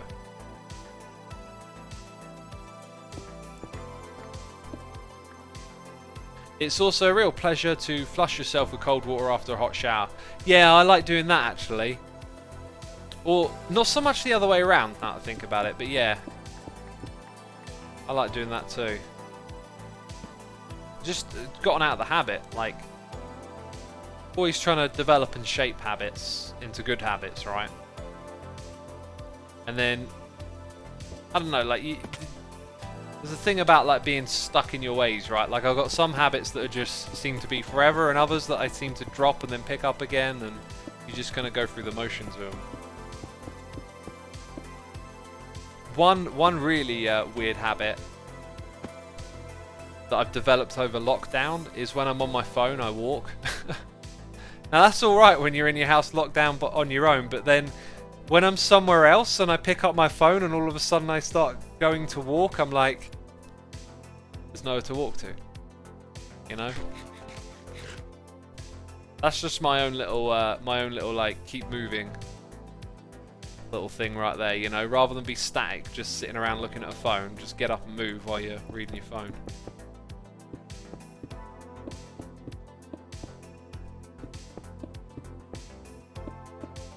Hey X, can you please stream at daytime because here in South Asia it's night? A27 Gamer, can you please move to another country where it's daytime right now? Goodness me. Asking me to change my streaming time. Oh. Do you know what that means I'd have to do? It means that just at some other time in the day I would start streaming. That is so inconsiderate. You should move.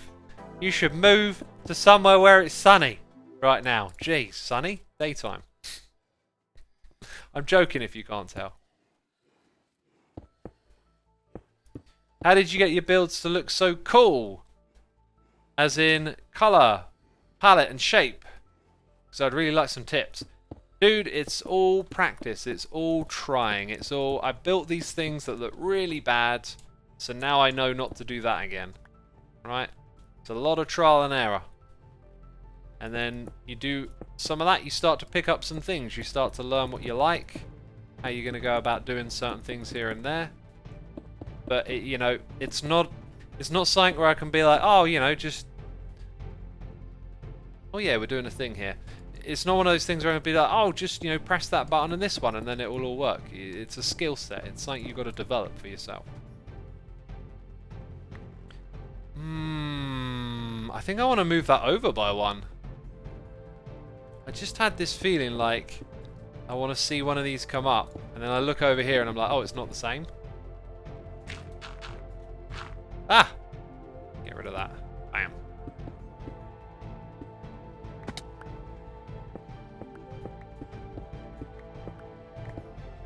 Oh yeah, all of this has got to come out then as well. There's no way we're keeping this now.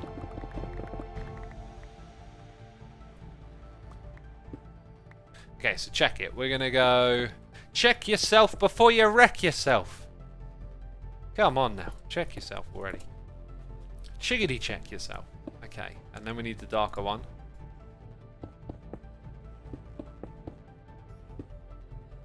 That goes there. I think it'll look better like this, right?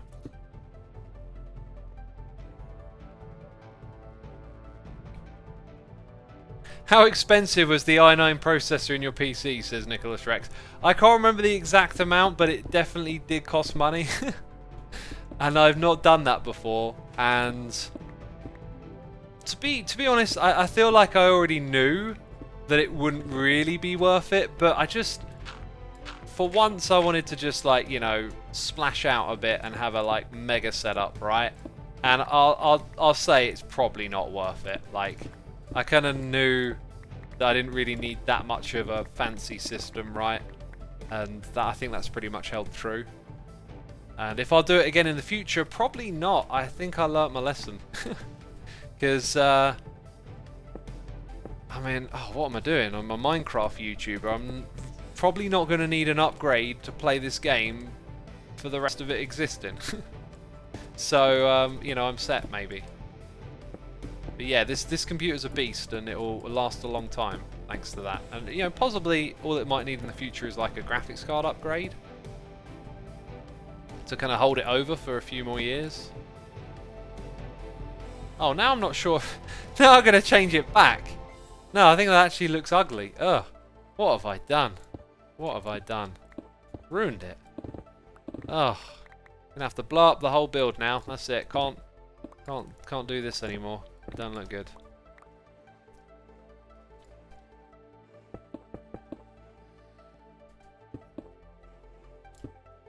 Okay, so we'll try once more with it there. Lag spike. Why was that right as impulse typed? I feel like I've seen something like that happen a few times recently, where you get a spike when someone logs in, which makes a lot more sense, but like right when someone types, it's like, wait, what? Why would that cause a spike? Probably just a coincidence. We got... Oh no, we don't have a new one. I thought we had a new noise in the ear.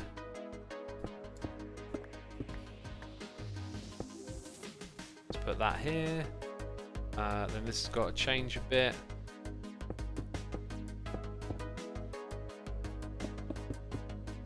Yeah, there we go, right. No! Oh. Okay, now we're going to step back. Yeah, that does actually look better that way, doesn't it? Okay, I'm good. I'm good with that. Is it... It's just dark in the corner. Okay. So we fixed this side. We're going to bring in some carpets. We're going to hollow out this back area. And then we're going to have to, like, bring in purple into this space. Jeez. But it's worth it, right? It's totally worth it. It's also dark down this area. I'm going to throw some of these on the ground.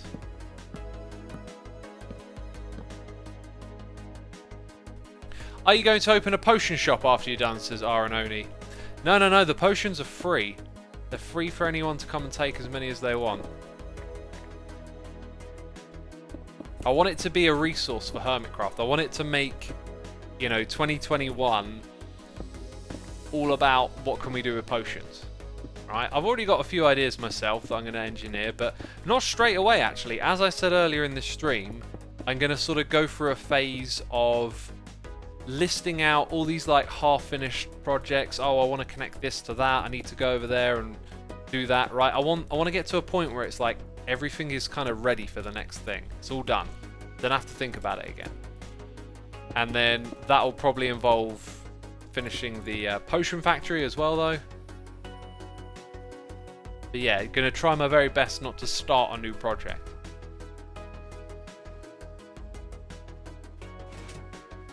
Big brain stat. Get everyone hooked on potions. Next season, charge them, says Papa Rich.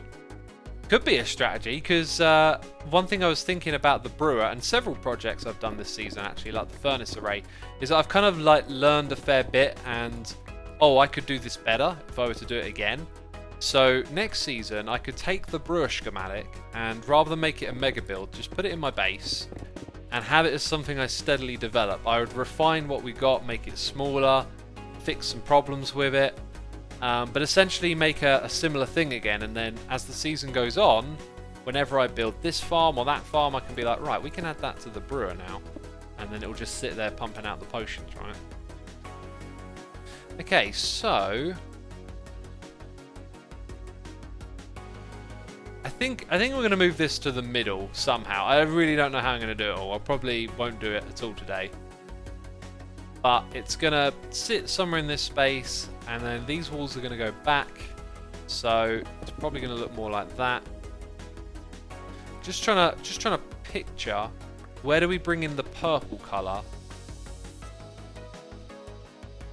Like, where does the cyan start and end? That kind of thing. So maybe, looking at this shape again, maybe it's more like, what if we do this? Will this make it look not so good? Or does it retain? I feel like that's kind of okay. I also feel like my brain's trying to pick out some sort of symmetry here, like an inverse of this up the top, but there isn't one. But it doesn't look bad, so let's say we go ahead with that. And we're going to lower this down by 2 blocks. Right, now we've got like the edge of a cut-in here. And then that cut-in can come into this space. So I've got blocks above it. I do want to fill in all the gaps. Including all of these ones. And, oh. Up there it goes. Right. We got Sora Vibe here for donation saying, you call for some noise? I call for some noise. Thank you for the donation, dude. I appreciate it. Now, just every now and then I glance over to see if I missed anything, because usually I get a bit engrossed. And I thought I saw one a minute ago, but it was just the same one as last time. Thank you so much for the donation, dude. Appreciate the noise in the ear.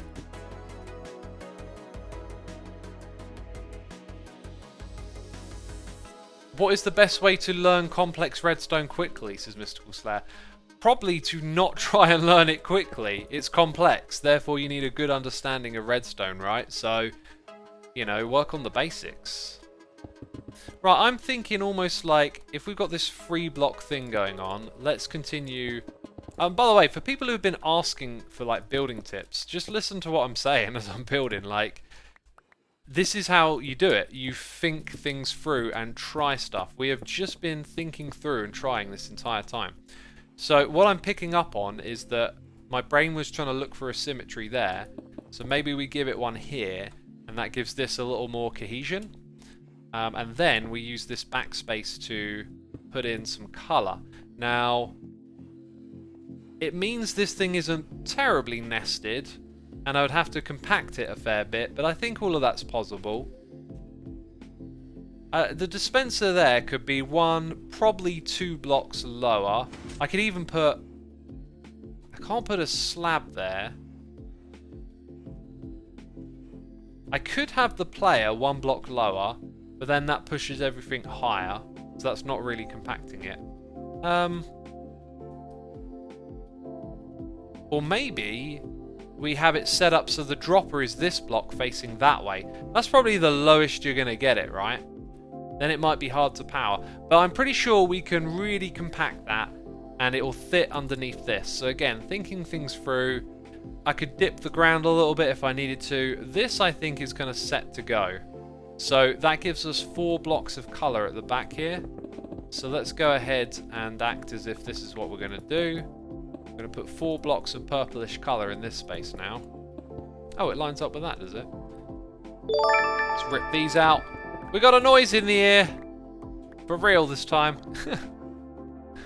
Doc, Evil Glitch, here with Cheers and Bits, saying, hey Xisuma, don't know if you take raid suggestions, but when you do, could you possibly raid someone named C8 Sun?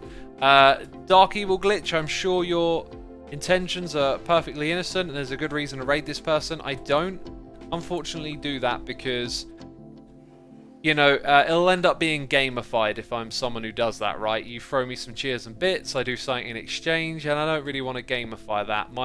My deal is I like to raid my friends or people who I think will be interesting for all of you to go and check out. That should definitely get removed, that block. And if not, I like to just raid someone at random to support someone in the Minecraft community, you know?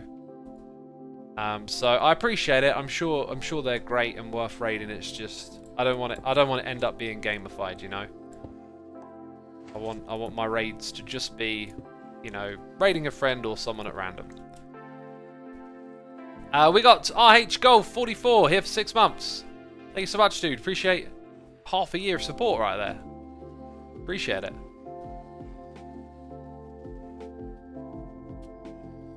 Just wondering if we could do the same thing here with the rails. Just send them all the way over there and back because we can. Okay, so we need to figure out these purple colours, right? I think we're going to hop out of the world for a moment. If I go into this world, I'm pretty sure it's going to be mad spoilers. And I know y'all hate those spoilers, right? I know y'all like X. If I see anything in this live stream that's in a future episode of Hermitcraft, I cannot therefore watch it. It's the worst spoiler ever. I'm not going to tell you what it is, but it's immediately reminded me of something I was doing. Well, I was doing something earlier, and it just looks hilarious. Okay, I can't remember why we came here. Was it for the purple? Oh, it was immediately terrible. Or wonderful. I'm not sure. I was making something that was very unexplainable. Okay, magenta is a purpley type colour. Bit of a bolder, brighter one, right? I don't think it's going to... Those are just 4 colours right there. Now, we want 4, and the problem here, I think, is saturation. Like, these 3 go together great. That one, not so much. Purple is purple. Hardly saturated at all. Probably better fits with that one, but it's got texture. What other purplish blocks do we have? That might squeeze in there. That's like a purple to red sort of blend. I feel like that's probably all there is. Let's go to the blocks screen. Get through them quicker. What's chat telling me? The magenta terracotta. Oh, okay, yeah. Magenta terracotta, right? Purple, magenta. Good suggestion. Good suggestion. There's also glass, but then you got to put something behind it, and you add depth, and maybe unintentionally. So, what I see here is... And again, building tips, right? You're watching it all happen. This is how it happens. Wait, what's the other colour? Did I put one down twice? Oh, I put it down twice. I thought I'd sussed out my palette then. And that's more pink toned. So it really is just those three colours, and we've got a gap of 4.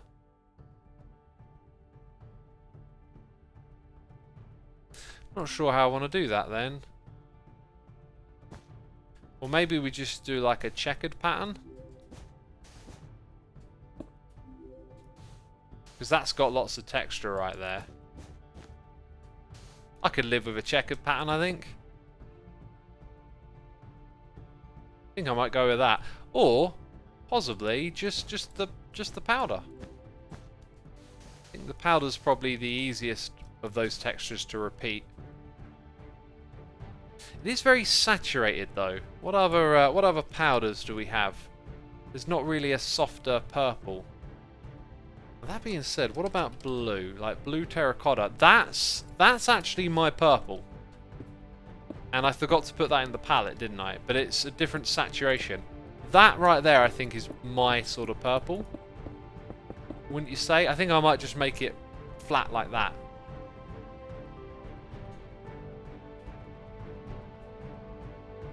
I think that's the way to go. Shiraeum91, a subscriber of Amazon Prime. Thank you so much. Appreciate your support. And I hope you enjoyed this stream that we are doing today. So, what do you think, peeps? I think that purple at the back is the way to go. Now, over here, I do have some terracotta. For some reason, I didn't think of that earlier. That's fine. We've got the terracotta. We've got the dyes. There's the purple. There's the blocks. We only need a sample size. Where's the crafting bench? Oh, what sort of streamer am I? No crafting bench set up. Jeez. Okay, there we go.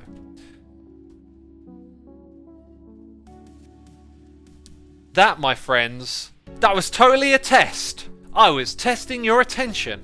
Oh, you weren't paying attention.